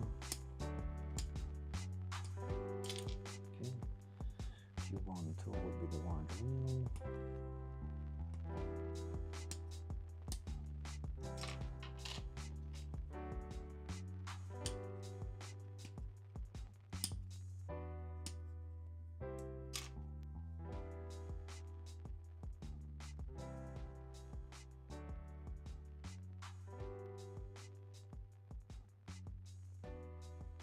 Need to grab the big joint from the box. Yeah, Q13 is there, 024 and 015.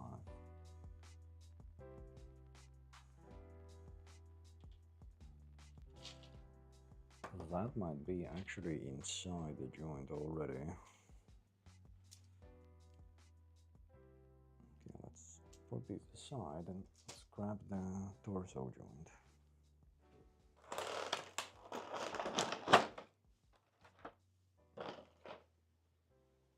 Because some of these things are partially assembled. I think I can disconnect that. So it will be this. So we do have the cylinder already here.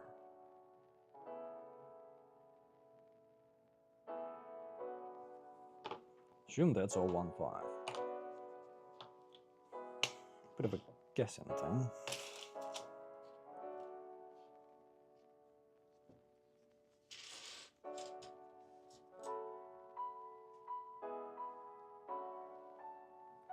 Oh, I just had the piece go to the black hole apparently.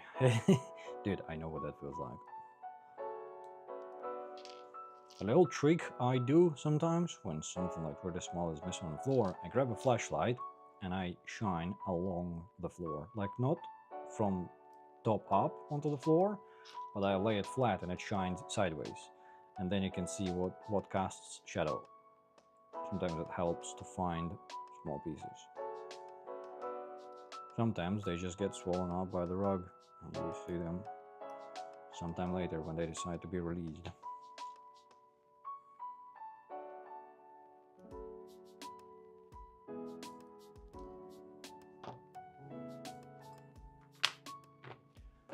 The worst is when you vacuum it up and only you keep looking for it forever.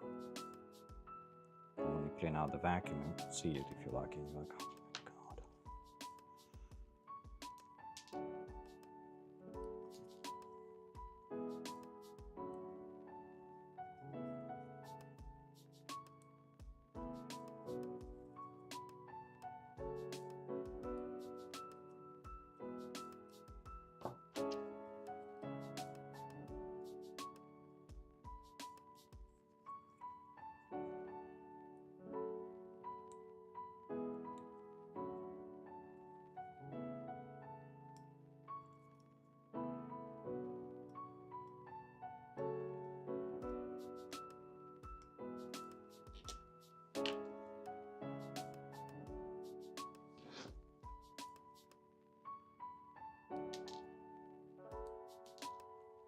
PG-sized kit with PG-sized gates.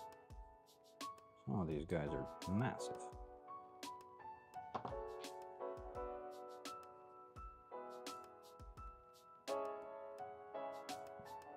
It's like 2 millimeters thick, if not more. It's good that they are under gates, because the nut marks would have been horrendous.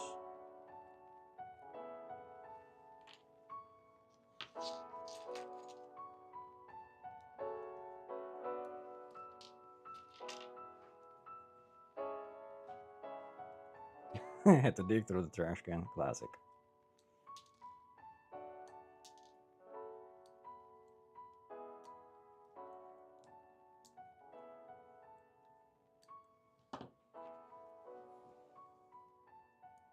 Been there, done that. I've been doing lately for about maybe half a year is for my like gunpowder model kit trash, I just use the original boxes for it. So I don't throw it away until I'm done with the build.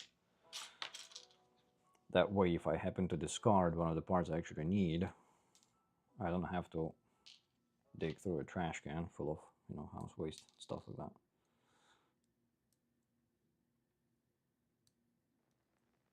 And those have been a few instances where the trash would have been taken out and the part would be gone forever.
You've sealed all the places where the tiny piece can go.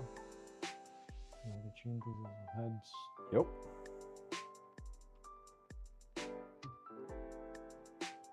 They always unavoidably go somewhere. The craziest, maybe the craziest thing I've had is one of the pieces stuck to the elbow of my hoodie, and I was looking for it for hours. I gave up looking for it, and then I found it in a bedroom one day. I guess it fell off the hoodie.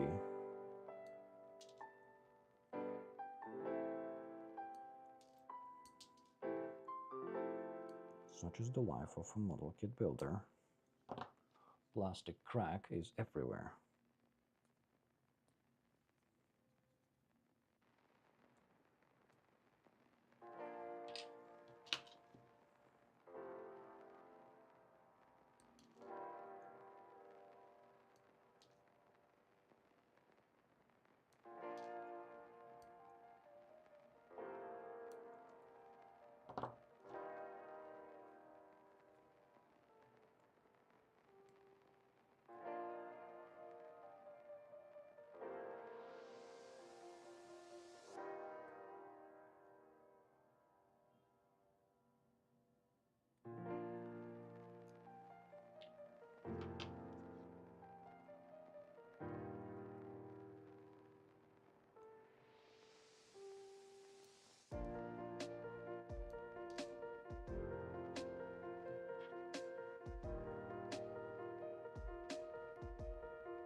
Four computers now have primary control of critical vehicle functions.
Alright, good to assemble the torso. Let's clean up the space real quick.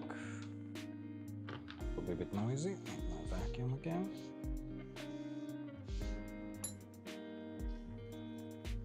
Let's make sure there are no tiny parts in this pile. I don't think there are.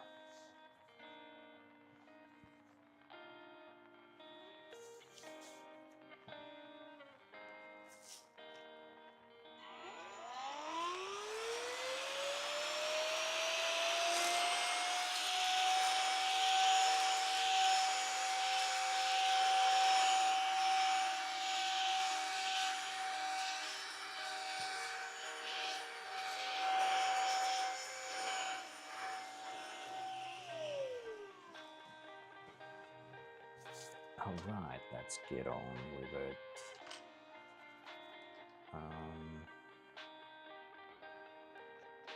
One of the ZDs go right here.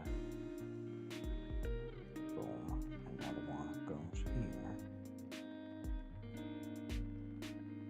Boom. Well, rubbery parts. Sponger.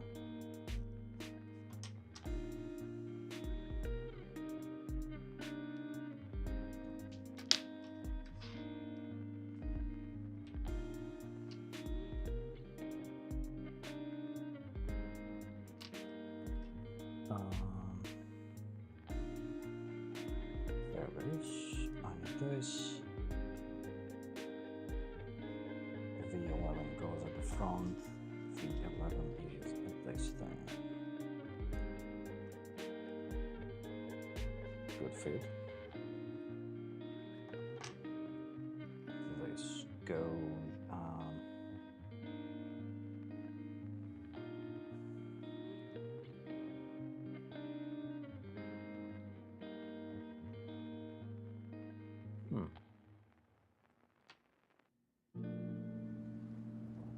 So this part is pre-assembled, but there is another part, probably a metal joint as well, that goes up top. That would be this one. Yes. And it goes in here. It appears to be so. Is it going to be a very tight fit? It is going to be an extremely tight fit. Might need my hammer here.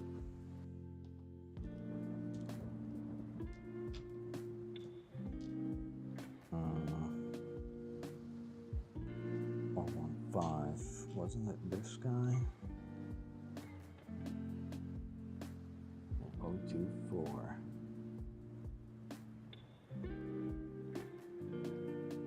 They of course don't tell you what's the length of it, but I'm sure I have the right one. This goes here.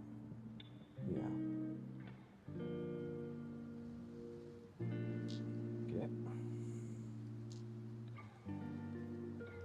Assume it has to be tight because it's a waist joint.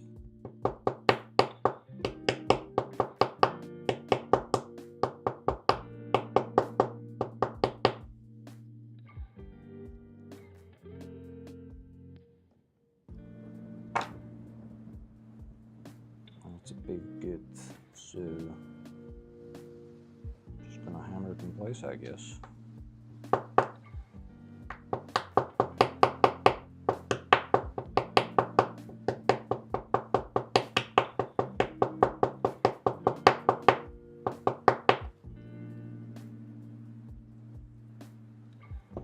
Zero chance I'm gonna be able to do it with my fingers.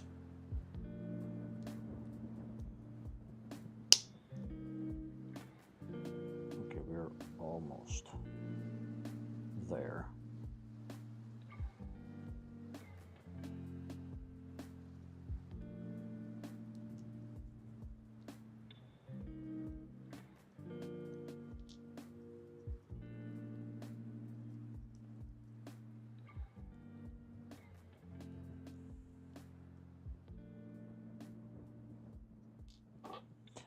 Maybe I should have put them together on top of the freaking joint.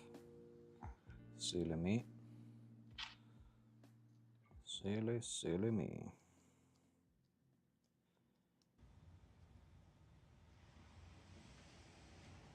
Ah, crap, don't tell me. I have them stuck.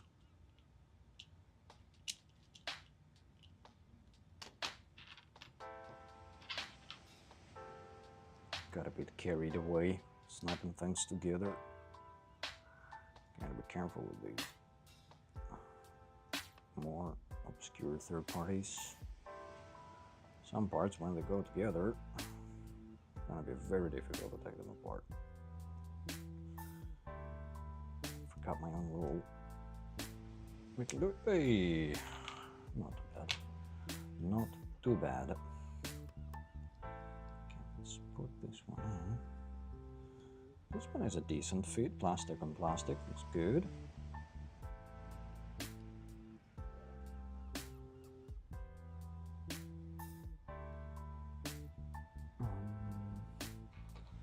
Piston goes at the back.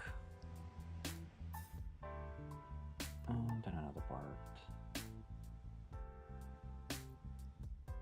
Oh, we have the thing already in place.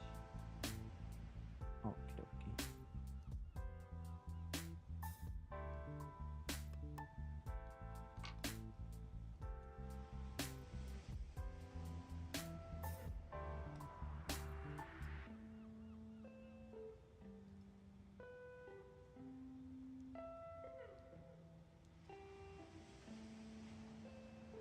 Come on, piston, snap in place. And tweezers.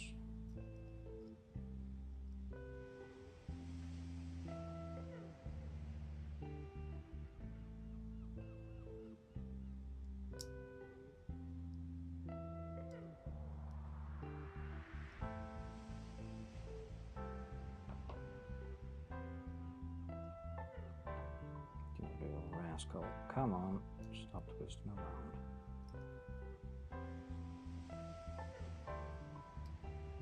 There we go.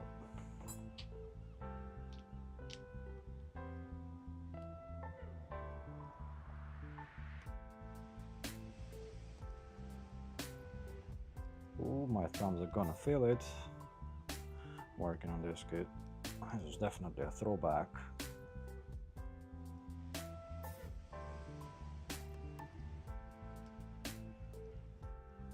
Super duper duper tight. Some sort of elevation before I can smack it.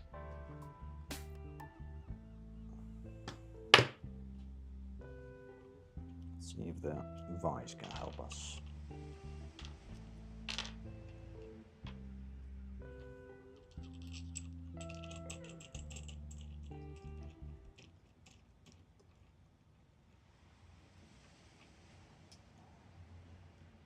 Have the rubber on one side.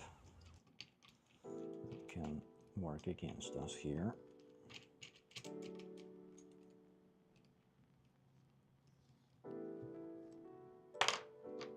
It should be able to squeeze these parts together.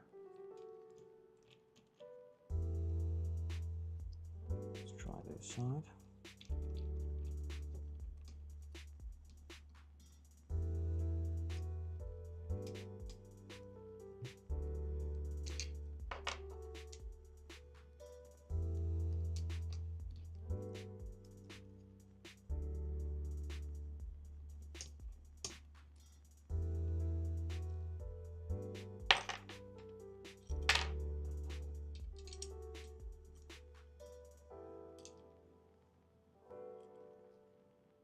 I need to grab a bigger Allen key.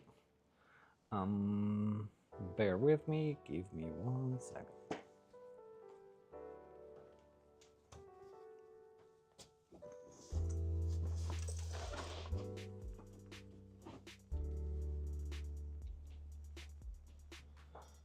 These things.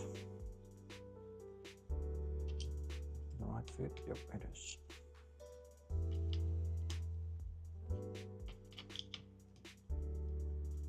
works like a charm.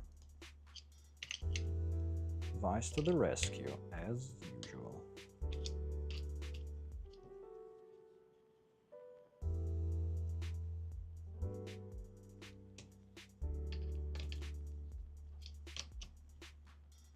And the other side. Just make sure we slide it in carefully. Yep.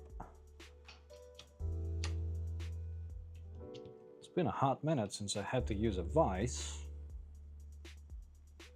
to press fit two parts together. Maybe it's been years. This thing is gonna be extremely stiff. I guess that's good. I need to center this metal part.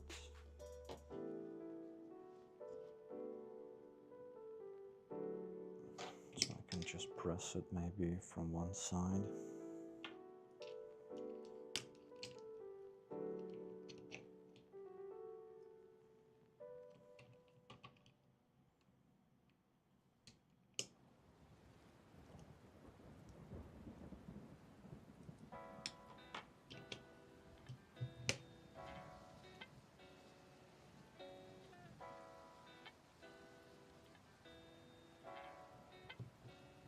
Slid out. Try again.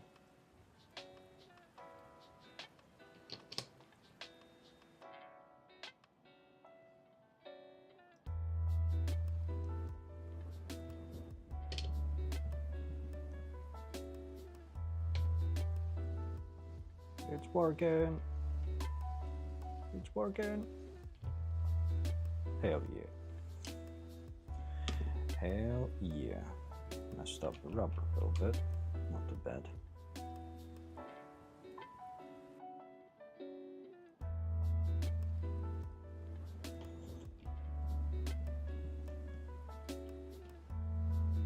But I'm so glad I bought this vise on a Black Friday sale some time ago. It's been an essential part of my toolkit. So useful. Not a promo or anything like that. Just some feedback.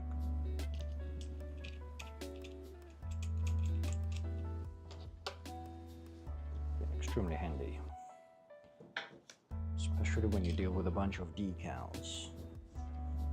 Snap a part onto it and go ham.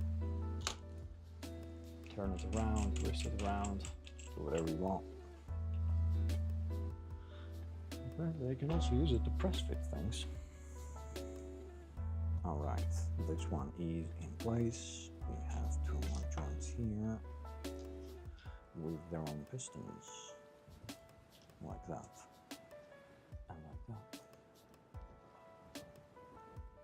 They go in here.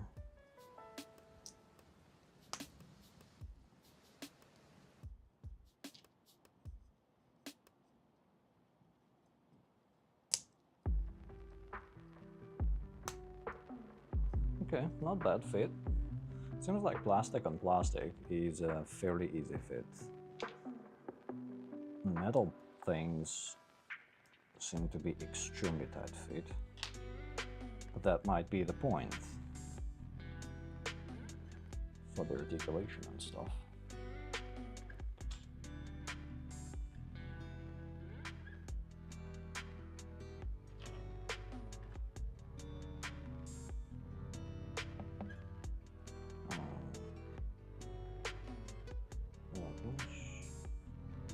Supposed to twist it in place. Yep. Like that. Interesting.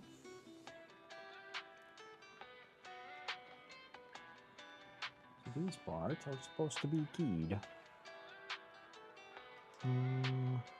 Let's make sure we have the right one. Yep.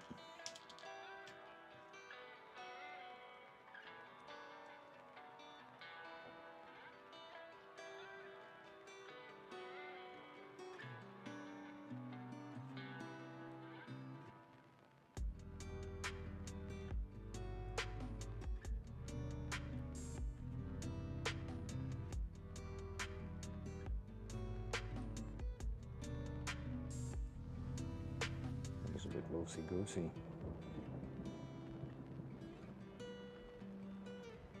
Oh, that's not a big deal.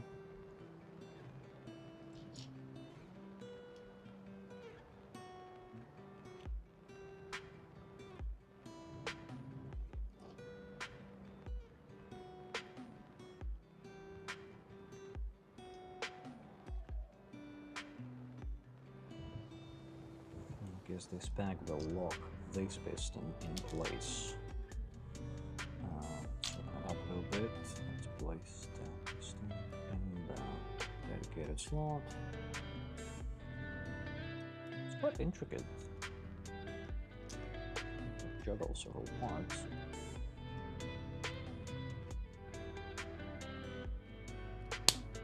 Boom. Alright, not bad, not bad. So far the fitment is actually quite decent. Once again, if it's plastic on plastic, when the metal parts are involved, you might need to use a vise or a hammer to put something together. Might be a dangerous sign.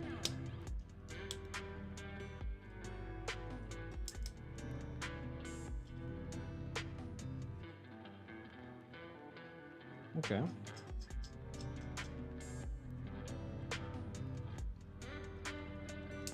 Gee. Look at these things. Bend around, move around. Ooh. You can easily overwhelm the pistons and actually slide them out of the slots. Okay, so the range of motion is actually quite extensive. Might exceed even the piston length. The rubber parts fell out. I wonder if there is a plastic part that's supposed to keep them in place. Get to that in a second. Try to slide this piston back in place.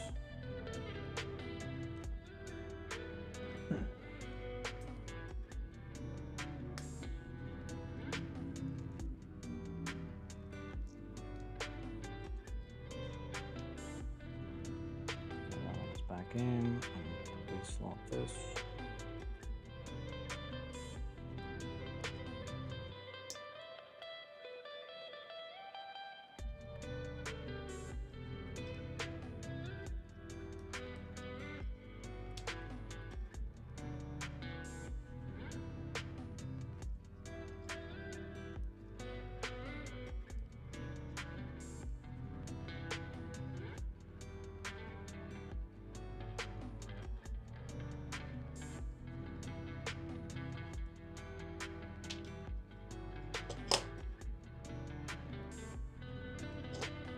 Hello, welcome to the stream. Yours 160 barbatos arrived today. Congratulations.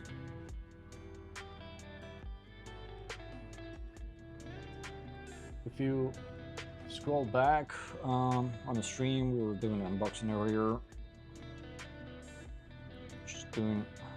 Did the parts for the head, but I decided not to assemble the head yet because the head includes the LED, and this LED is battery and magnet driven, like magnet activated and battery driven, and it seems like it's a fairly easy USB power mod, so I'm gonna do that later. So now we're doing the torso. So far it's an interesting experience. Some parts, like metal on plastic or wherever metal is involved, are very stiff, which I assume is intentional.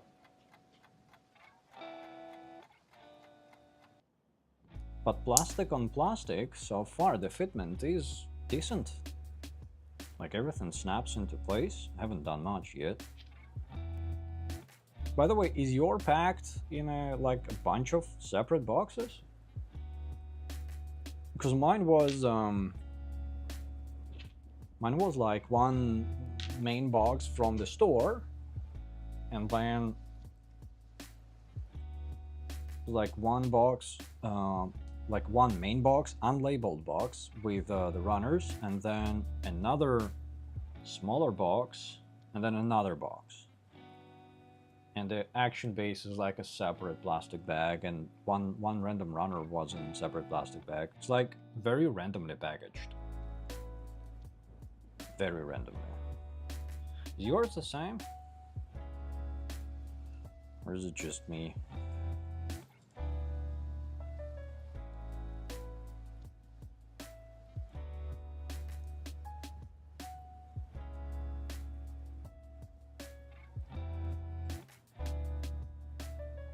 Just one box. This box is smaller than. So just one box. Alright, cool. Well, maybe it's just then. In my case, the packaging is different. Maybe it's an early copy or review copy. I'm not entirely sure. Good to hear that your is packaged well. Did you do the monument repair type, the original one, or the more recent one with the wings?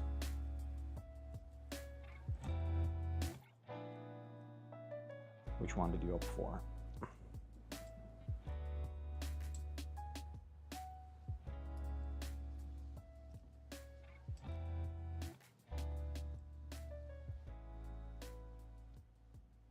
Okay, so the cockpit is like really freaking hidden inside. This part snaps into place so far. Not too bad. Pretty tight, but it does go. Doesn't need too much persuasion.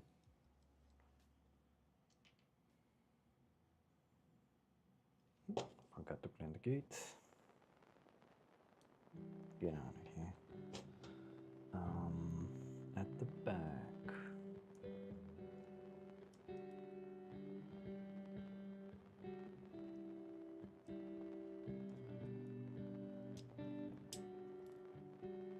Boom.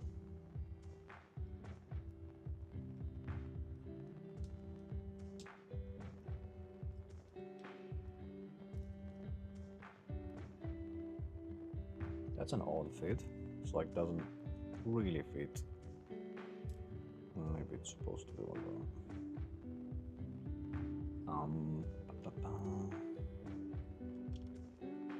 These guys go behind it. So far I haven't had to thin any pegs.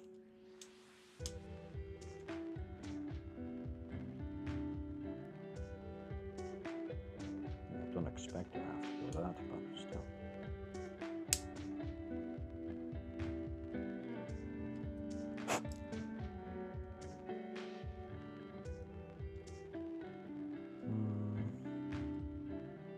That part does not want to slide in. Might have jinxed it by saying that. Original monument just finished. Initial assembly, awaiting S&D LEDs and other fruit LED driver. Flugel arrives in a week. S&D LEDs. What is that an LED kit for it or something? And other fruit LED. I'm gonna have to Google all of that. Does this Logar have those odd double seam lines that the monument had? There was a center seam in almost every large part. I had to glass file down everything. Oh, there's a lot to unpack. So, the original monument. It's been a hot minute since I've built mine. But I remember, still my display case actually. That one was a pretty good build. I don't remember. I can actually even look at it. Hold on. Same lines. Have it nearby.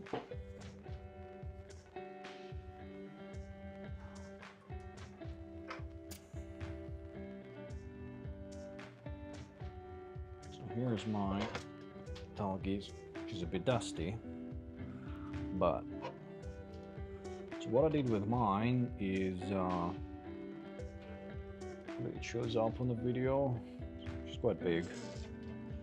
What I did with mine was I top coated all the black and blue parts with Mr. Premium Flat, did a bunch of chrome on it, and panel lined the gray and white armor. I did not paint or top coat the gray armor.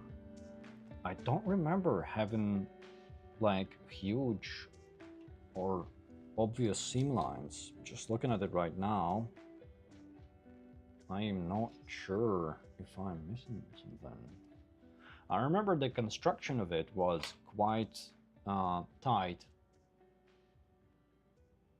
Surface mount LEDs. Oh, thank you very much. It goes to show that they're tiny, translucent LED. The flashlight in your cell phone isn't the LED. All right, good to know. Thank you. I'm gonna have to Google that. It might be quite useful for my LED mods. S&D LEDs.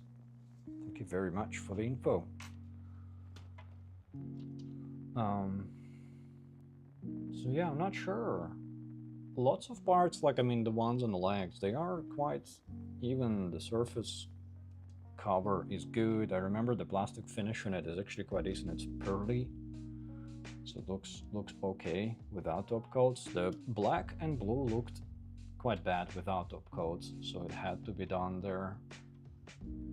Remember, mine has a typo on the decal here. And instead of saying shield, it says shittled. I remember I made a post on Reddit saying it's all giggles and shits until someone. It's all shits and giggles until someone giggles and shittled. That got downvoted to hell. But yeah, I don't know. Like, M1 Designs sells us some DLEDs with a built-in flicker. Oh, I know M1 Designs. I was talking about them earlier. Yeah, I'll check it out. I've been using Pico LEDs. They're not surface mount LEDs. They're just like super duper tiny LEDs with the wires. So they're pre-soldered. They don't have resistors, but they are pre-soldered. So they need 3 volts, or you can wire your own resistors. But yeah, sure. I don't have any. How do you plan to modify Monument with the LEDs? I'm curious. Because the only thing I would imagine you can modify is the Mohawk.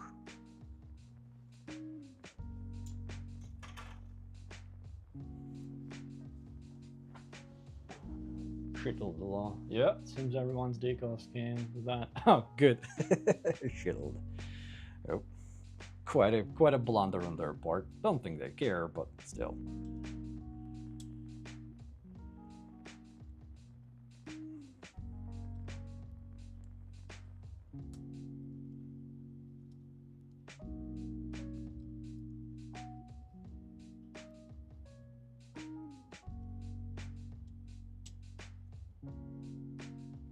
Yeah, I know M1 Designs. I've bought from them before. I usually buy my Kiner wire from them.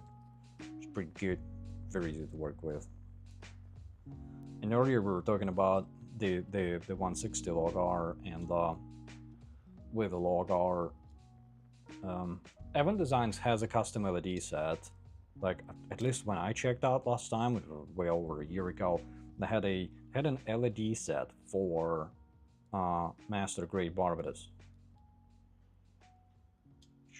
I'm not a big fan of that particular LED set because it, like, they opted to do LEDs on the shoulders, on the logos on the shoulders, and the LED, at least on the pictures they provided, looked like it was showing through the armor a bit too much for my liking. But it's a good idea, and it might be easier to do yourself on this bigger scale. Okay, this part just refuses to fit. Let's see if we can make it fit. Use spodger for reinforcement.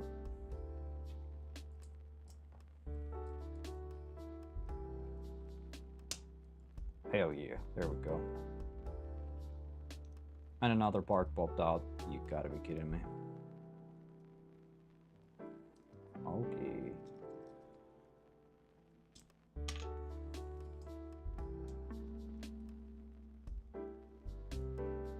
Oh, thank you very much for the kind words. Appreciate you checking out my content. I'm very glad that you enjoy it. There will be a new review tomorrow of the Oh my god, words. In era Fenrir, which I hope you guys will enjoy the videography there. Some really dope shots. I modified my monument as an unleashed version with hitches. That's what I'm lightning. Oh wow. $20 deal, 24 channels. It can drive dozens of LEDs with different characteristics. Damn, dude. Damn. Phenomenal work. Professional. Very cool. Vidar LED, I already have that on order. For sure. I did my own custom LEDs for the Vidar. Just for the eyes, they were pretty easy to do, non-destructive really. So, and I saw what they did, Cosmos did for the Vidar LEDs is the behind the shoulders LEDs. So I guess they replaced the black inner frame plastic with their own parts. And I'm excited, and I hope that they do a better job with the replacement parts than they did with the MGX Strike Freedom, because in MGX Strike Freedom they had their own replacement parts for the wings to house the LEDs, and the quality of those parts, quite honestly, and I did point it out in the video as well, was not good. The plastic was pretty trashy. So I hope that if they have replacement parts here, they are better. Or invisible, because those might be on the inside.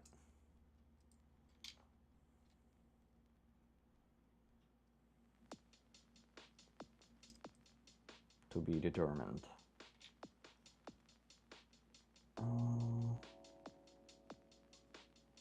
This guy is supposed to get in there and stick in here, I would imagine.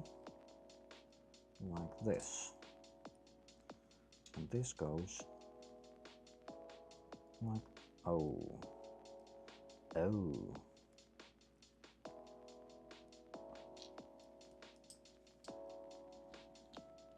I have flugels somewhere on the way as well. It appears to be lost in transit, but I'm really excited to get it. I don't mind that it's lost, because I'm definitely gonna be top coating that. Like all of it. Those massive wings.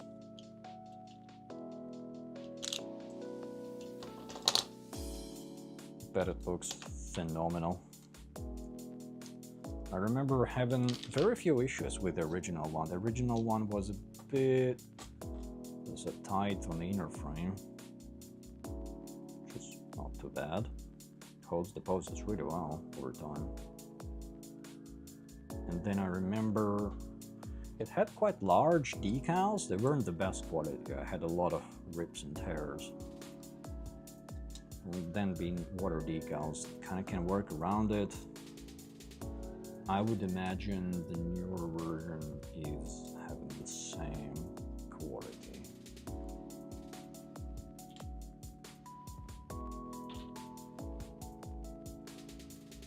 U8.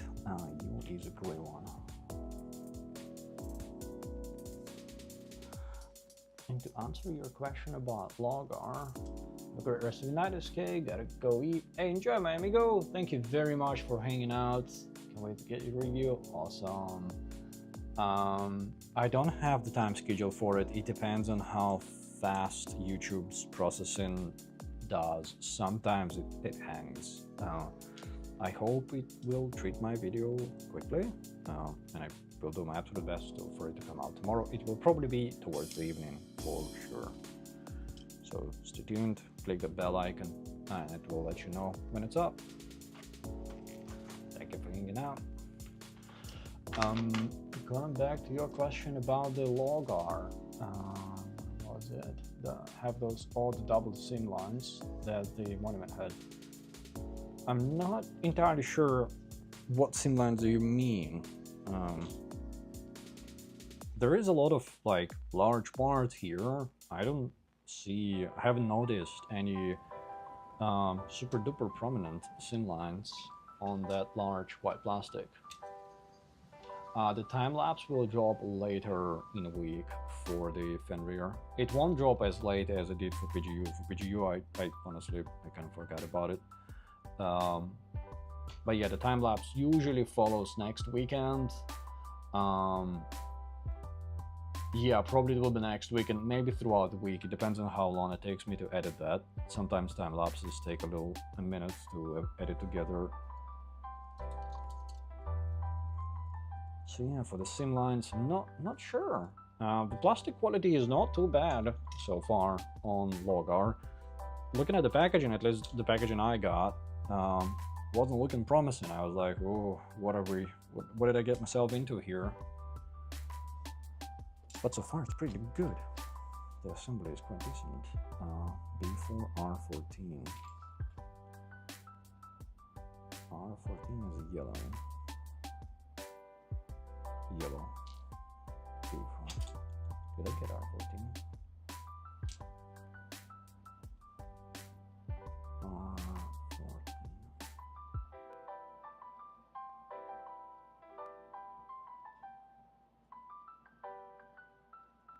That was R14.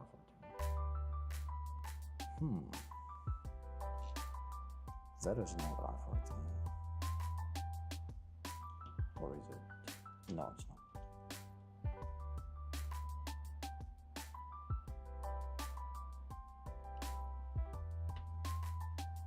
Can it be in the baggie? Nope. Okay, now I'm confused. Did it fall down? Nope. What in the hell? Should be a yellow part that goes under the red part. Or not.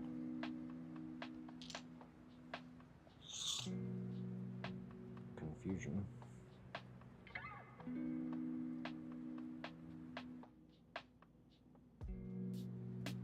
This.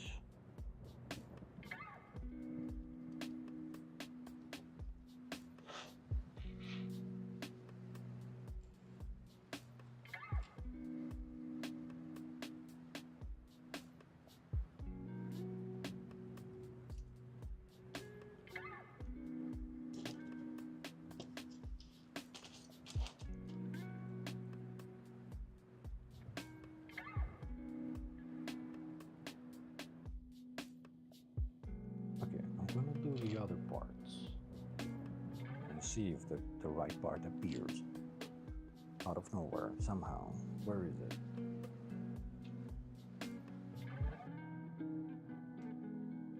Did I vacuum it out? Clearly I cut it out.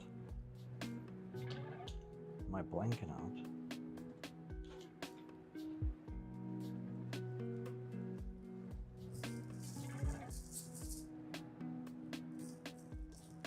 It's not there.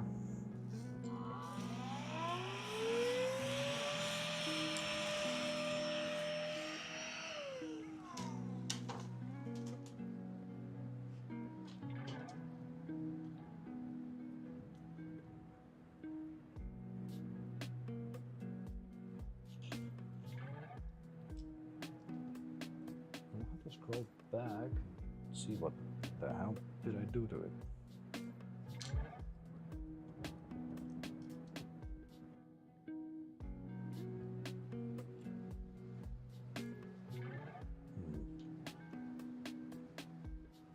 Chesticles. Can you go here?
J14.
So this would be up top here.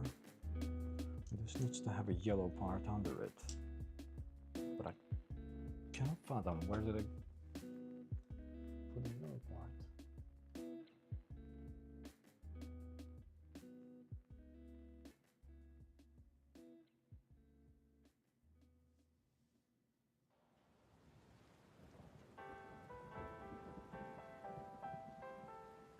If I can scroll back on my own board, let's see what I got.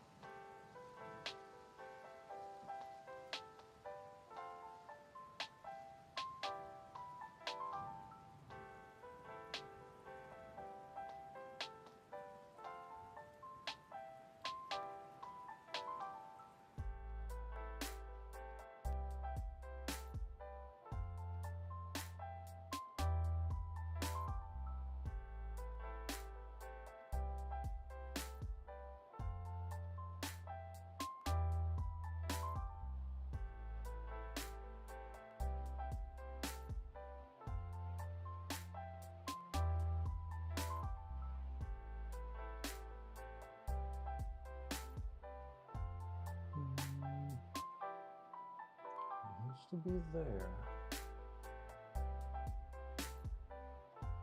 We'll cut it out though.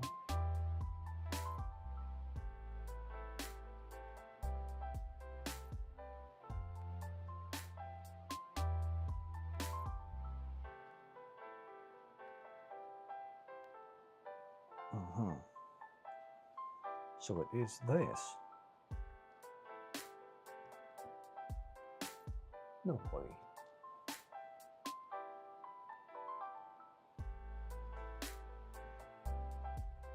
Oh, the frick. There's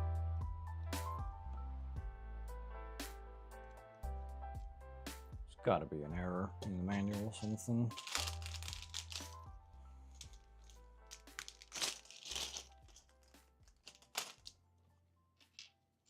There has to be a yellow part that goes under this part, but supposedly that is R14. That's definitely not the right part. So I need to find the right part somewhere on the RAM.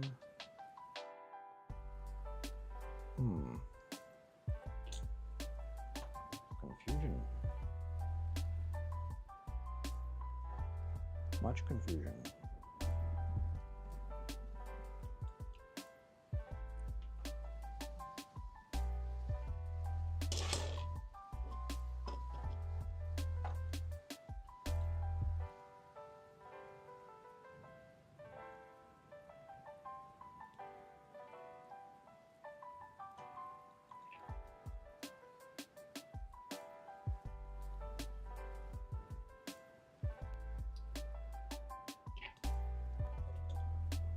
Where is that part.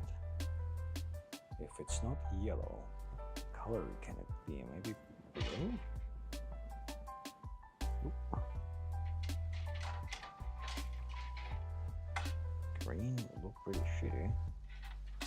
Yeah, I wouldn't put green. Should be white. Not bad. Should be decadent logo, I guess.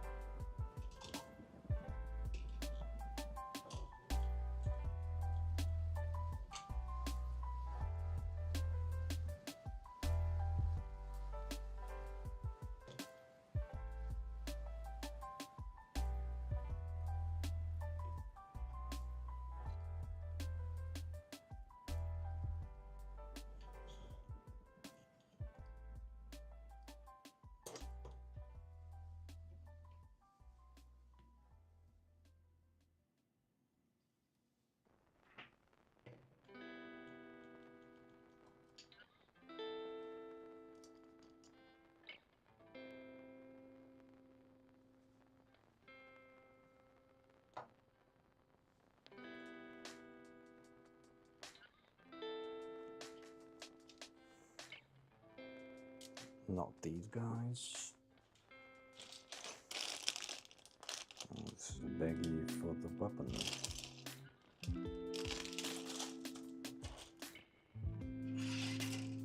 So the dark blue might be the right color for it. Oh.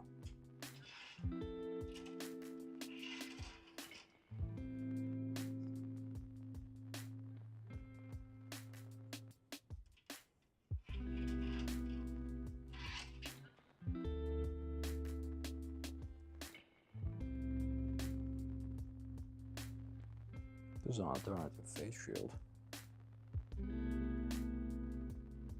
Okay. Oh, there we go. White. You little rascal. It is J16, not R14. Oh. Ay, ay, ay.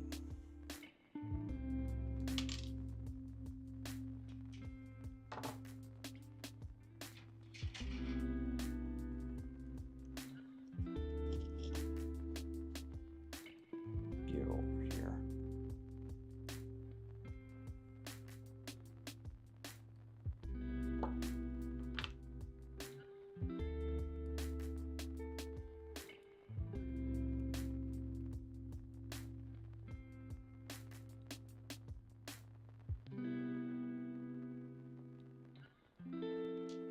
Might as well get the face shield cut out, like the white one more. Snip. So it should be J16. Let's make a quick note. Let's make a quick note. Where's my pen? So I guess if you're building this kit, when you're doing the torso, this is not R14, this is J16.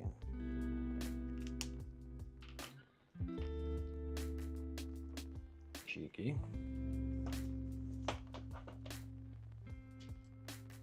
Hello, is it possible to know when the hero offender are gonna be dropping a post this weekend? It will be tomorrow. The review will drop tomorrow. I always respond quick. Do my absolute best. Oh yeah, should take a break, dude. I went to bed yesterday at 3 because I was watching Hail Mary, Project Hail Mary, and I feel like a mush today.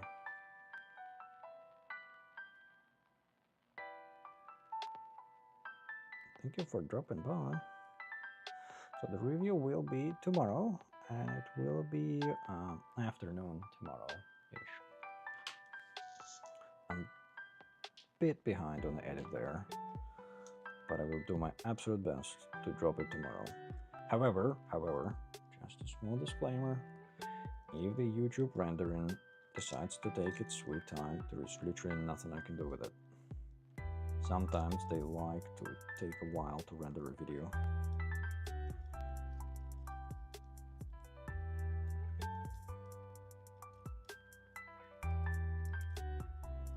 So the hope is tomorrow afternoon.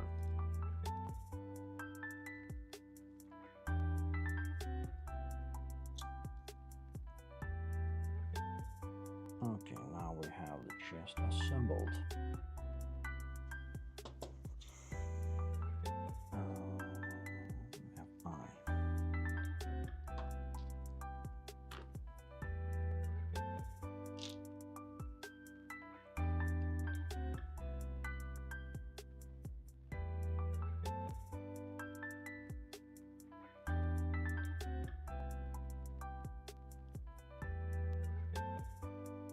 Like that.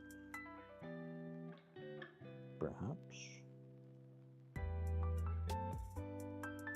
YouTube guys days. Yep, I've had that too. Just sometimes they say it's taking longer to process your video. Please stand by.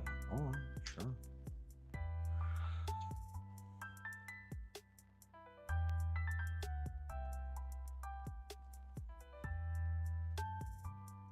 Yeah, sometimes when you... I notice that it takes longer to process if you upload H.264, like compressed video. Sometimes you have to compress it because of the upload size limitation. But whenever I upload like ProRes 42, it goes live very quick. So I'm not sure. I haven't rendered out the in-era yet. It's gonna be a 20-ish minute video. I have a lot to say about it. And I also go in depth on the articulation and the gimmicks, like trying to cover everything there in great detail. And there are a lot of beauty shots. So it's gonna be at least 20 minutes video.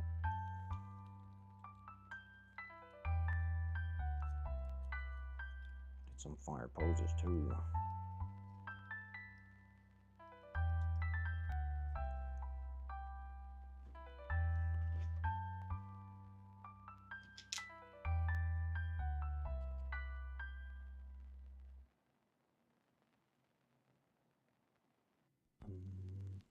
This thing goes right here. The itty bitty thing goes right here.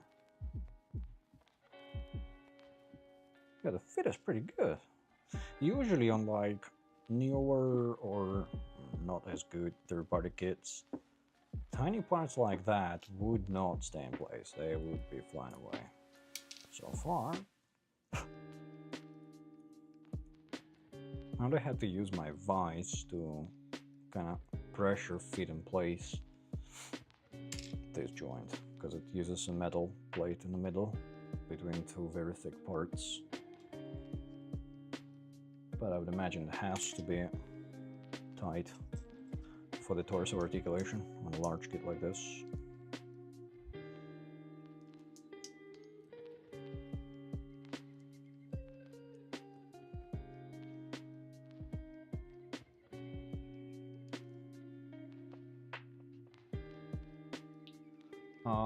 Do I have an editor, or do I edit myself? Don't worry, I'm not asking to be hired. I can't edit at all. I do not have an editor. I cannot afford to have an editor at this stage. I kind of am, well, I am editing myself, and I'm learning as I go. It's been, at first I was doing pretty much no editing at all, like very raw videos. At this stage, I have some tricks that I've learned, and I try to use them, but I try to, well, I would like to edit more, but it's a challenge. It's a very time-consuming process, and it's a fine balance between how much time I spend editing and how much time I spend building, because this is not my job. I like to share this hobby, and I like to film. I really like to film cool shots, set up the shots and stuff like that. It's a fine balance between how much I edit and how much I build.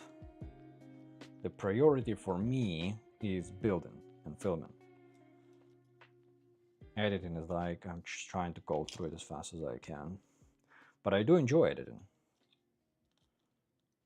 It's just having the time to do all of it is a bit of a challenge. So yeah, I don't have an editor, it's all me.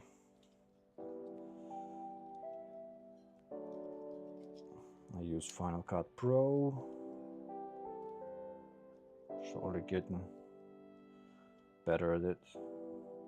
So yeah, I don't do also heavy edits. I'm not, like, I like heavily edited videos, sometimes watching them, but my videos, partially because of time constraint and lack of skill, are less edited. I prioritize like color accuracy, cleanliness of the picture,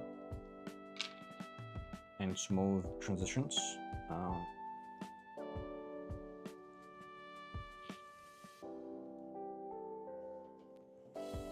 So my edits are rather plain, I would say. So the more effort goes into the setup of the shot, like I've started using the smoke machine. I also always use, I try to set up my lights as good as I can. So that's where I put the effort at the moment.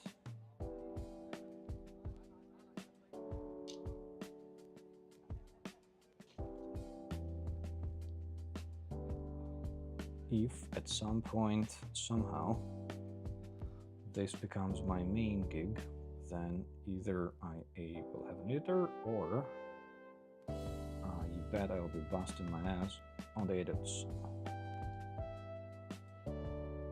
Going boom, bam.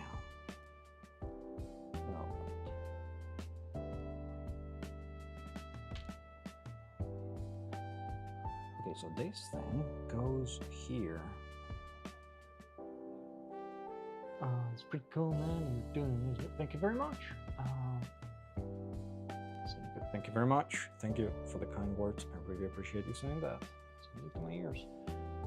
Your microphone volume is a bit low. I have you on and my headphones. I can barely hear you. You are using OBS.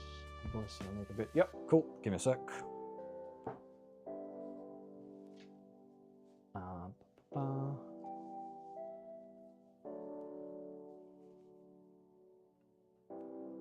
How about now?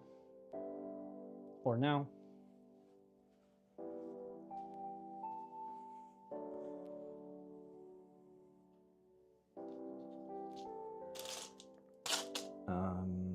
There's another piston that goes in here, and then here. Still a bit low. I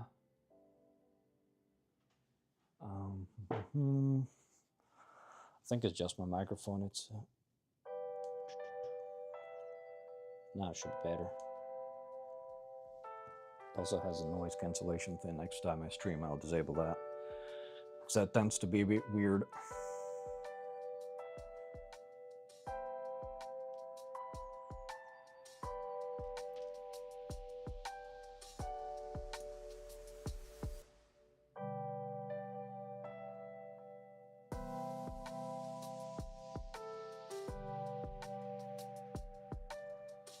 Hopefully now it sounds better. I tend to put my mic a bit low so you cannot hear my heavy breathing or stuff like that.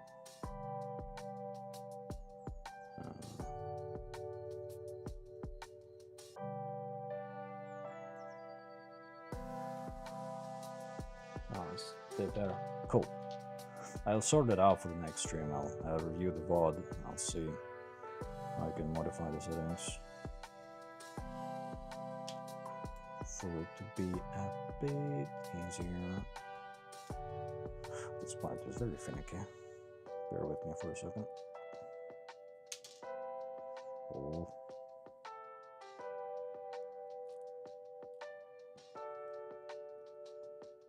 Boom.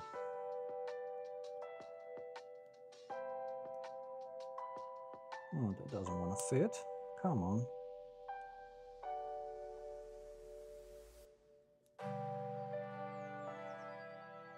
Don't make me whip out my pliers. I will make you fit. I'm just praising you for having good fit.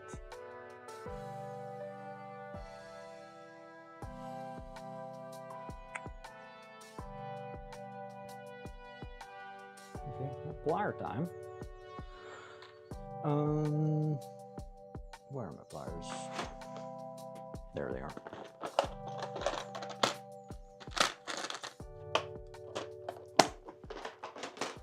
This is like a proper third-party model kit experience, having to use plastic nose pliers. I used the vise earlier to fit something together. Use the hammer a little bit. Throwback. Okay, this just doesn't want to fit, eh? Let's take it apart, see what's up.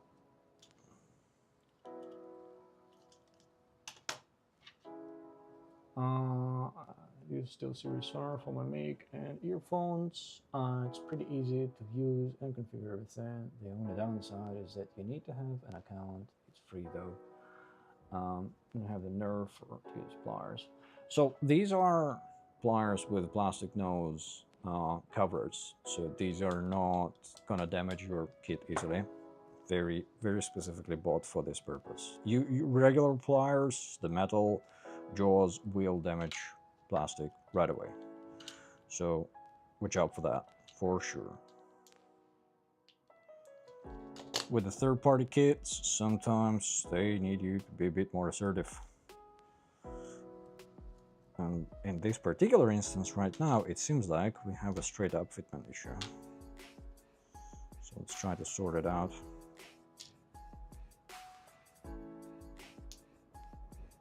See if I can put it together without that part. Okay, so that pack is simply too long. That's the problem. That is the problem.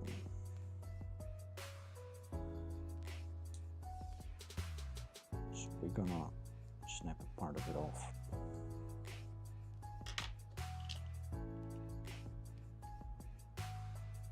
But yeah, I have a link in the description of my videos for these pliers. And I also have, where did I put it? I also have this little guy that I got on Gundam. It's a Hobby Meal model kit mallet. It has rubber ends on the ends, so it doesn't damage the plastic, but gives it a little bit of persuasion when you need to mash something together.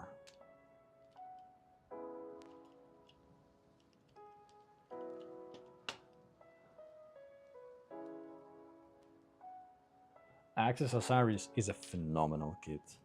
Absolutely gorgeous. Cables in the chest part. If I remember correctly, that chest part is a bit of a pain in the butt. I believe in my case I had some pegs that were a bit too long or too short, and you need to place the PCBs in as well. So yeah, the chest assembly is a bit complicated there, and not the perfect fit in some cases. And having done the review and having done the custom LED mod for it, for my copy at least, I can tell you that I have not used the chest LEDs since I assembled it, because to enable them you have to use the chin. So it's like, in retrospect, well, I guess I would have still assembled them, because for the video I need to show that. But practically, if I do it for myself, chest LEDs are just a waste there. Because they use batteries, you need to activate them every time you want to see them. So they're a bit of a hassle to put in. But you're correct, that kit is a phenomenal experience, and the presents you get on a shelf, it is such a mean unit. It's a bit of a statue. It's very big, it's not very mobile, even though the articulation on it is actually quite decent. But it's in a very central place in my collection, and I absolutely love stealing a quick look at it daily. I actually had quite a few comments about it when I had guests over. This kit, the Osiris, is the one that seems to catch people's eye. Granted, I don't display my collection in the living room, but Osiris was in my living room temporarily. And even when it's not in my living room, it still seems to be the first thing that catches people's eye. PCBs do not want to fit perfectly. Yep. I don't think, to be honest with you, anybody's PCB is going so smoothly. It's just the magic of video editing tends to make things look easier than they are sometimes. But I would not worry. They might not fit at all. They might fit only barely. Just play around with them a little bit and see if you can persuade them in place.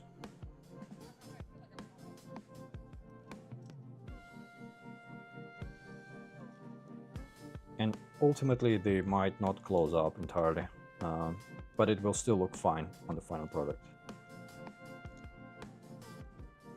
Especially those like rings. So in front of PCBs you have green part, I think, the big green part. Then you have the black, and then you have the white circle and gold somewhere as well, or silver. So it's like several layers. You almost kind of wiggle them in place and you leave them there.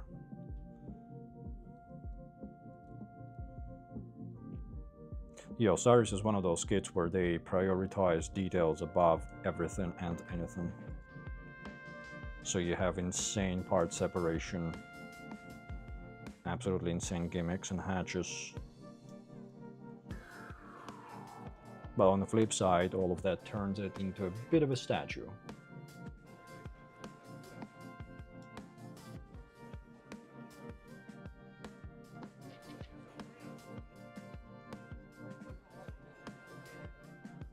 You're confident on the wing binders? Yeah, the wing binders are phenomenal. That's the kit. Like, I do not know whether they have already or they have any plans to release a transparent armor set. I know that the same company did Physalis, right? GP02, and they did make a clear armor set for it, and even some expansions. So it would be great to see a clear armor set for Osiris. I would definitely consider buying that if it is decently priced.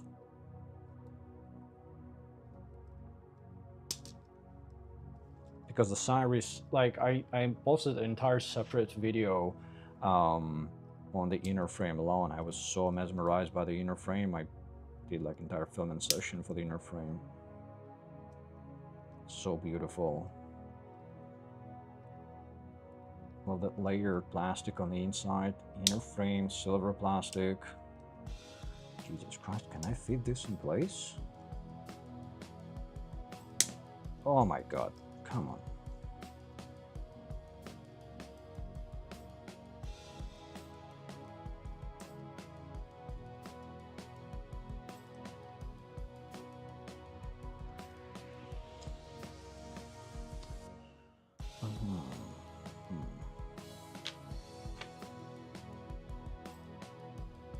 What tool can I use to open this, pry this up a little bit? Maybe these pliers are biting off? Probably not. That's something that can create an opening here. Brush. Oop. Trust the spider.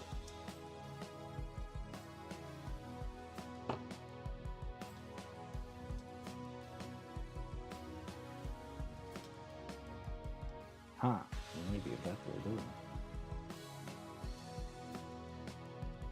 Maybe not. Transparent set will be crazy. I'm loving it already. Modern PGU RX-72. Ooh. Wow. Yeah, PGU is a really cool kit. And it has transparent parts. RX-72 at least is a really cool kit. It poses well. It has its drawbacks, of course. Not having like a bazooka included is a bit crazy.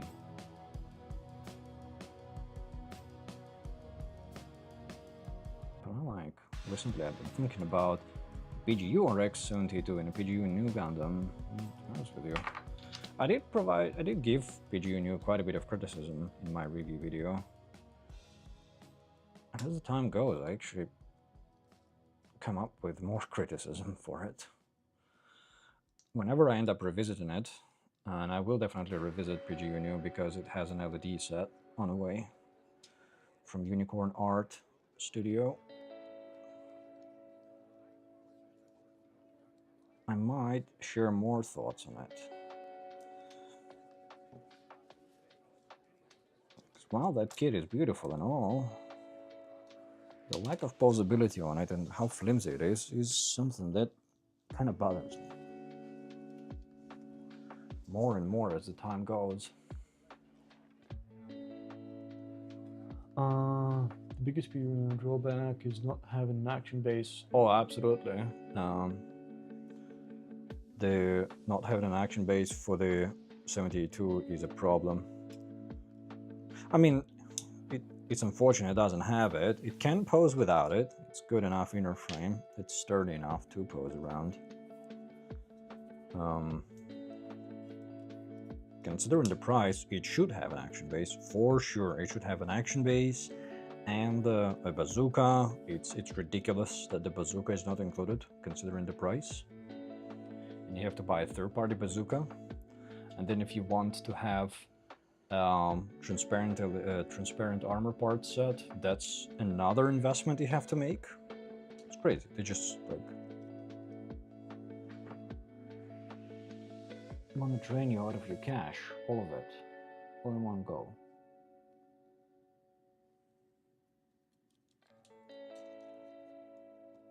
Then it has a bunch of add-ons for it, like the metal etchings and a bunch of other stuff you can buy.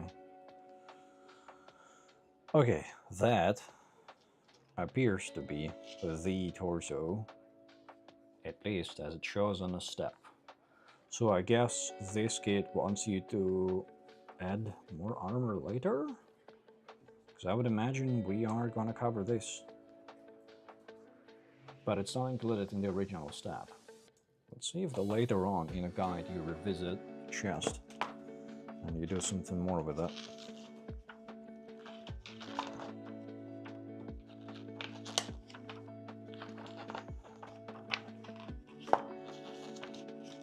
Legs, hands. What is this? More legs. More legs.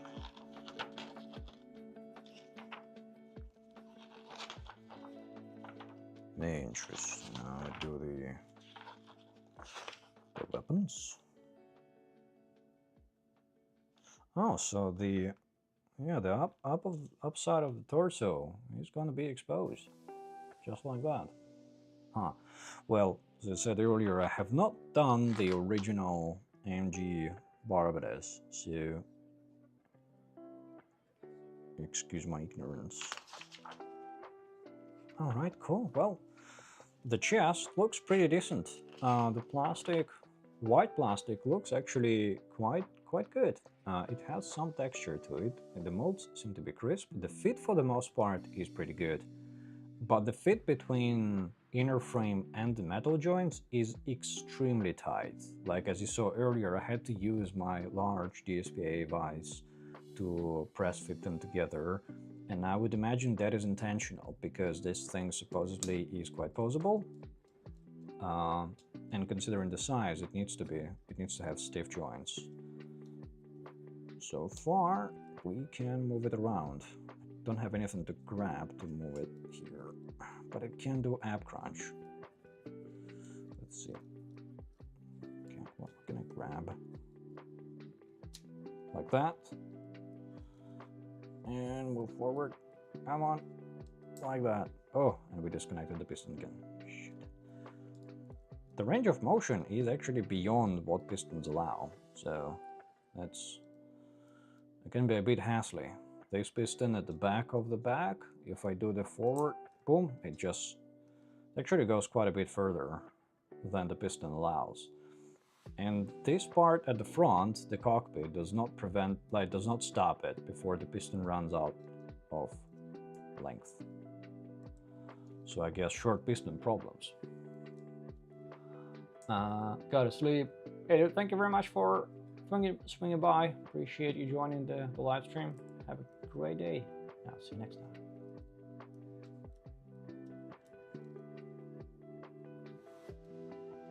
But yeah, looks pretty good. I'm liking this so far. It might be a rather quick build, actually. Let's see. Lots of panel lining will be done. Good stuff. Perfect Gray Barbatos is doing pretty well. I will do the LEDs either later today or tomorrow for the head unit. And thank you very much for joining the live stream. As always, great pleasure hanging out with all of you. Thank you for the messages, for the kind words, for the questions. Love you all. Have a great rest of the weekend, and I'll see you next time.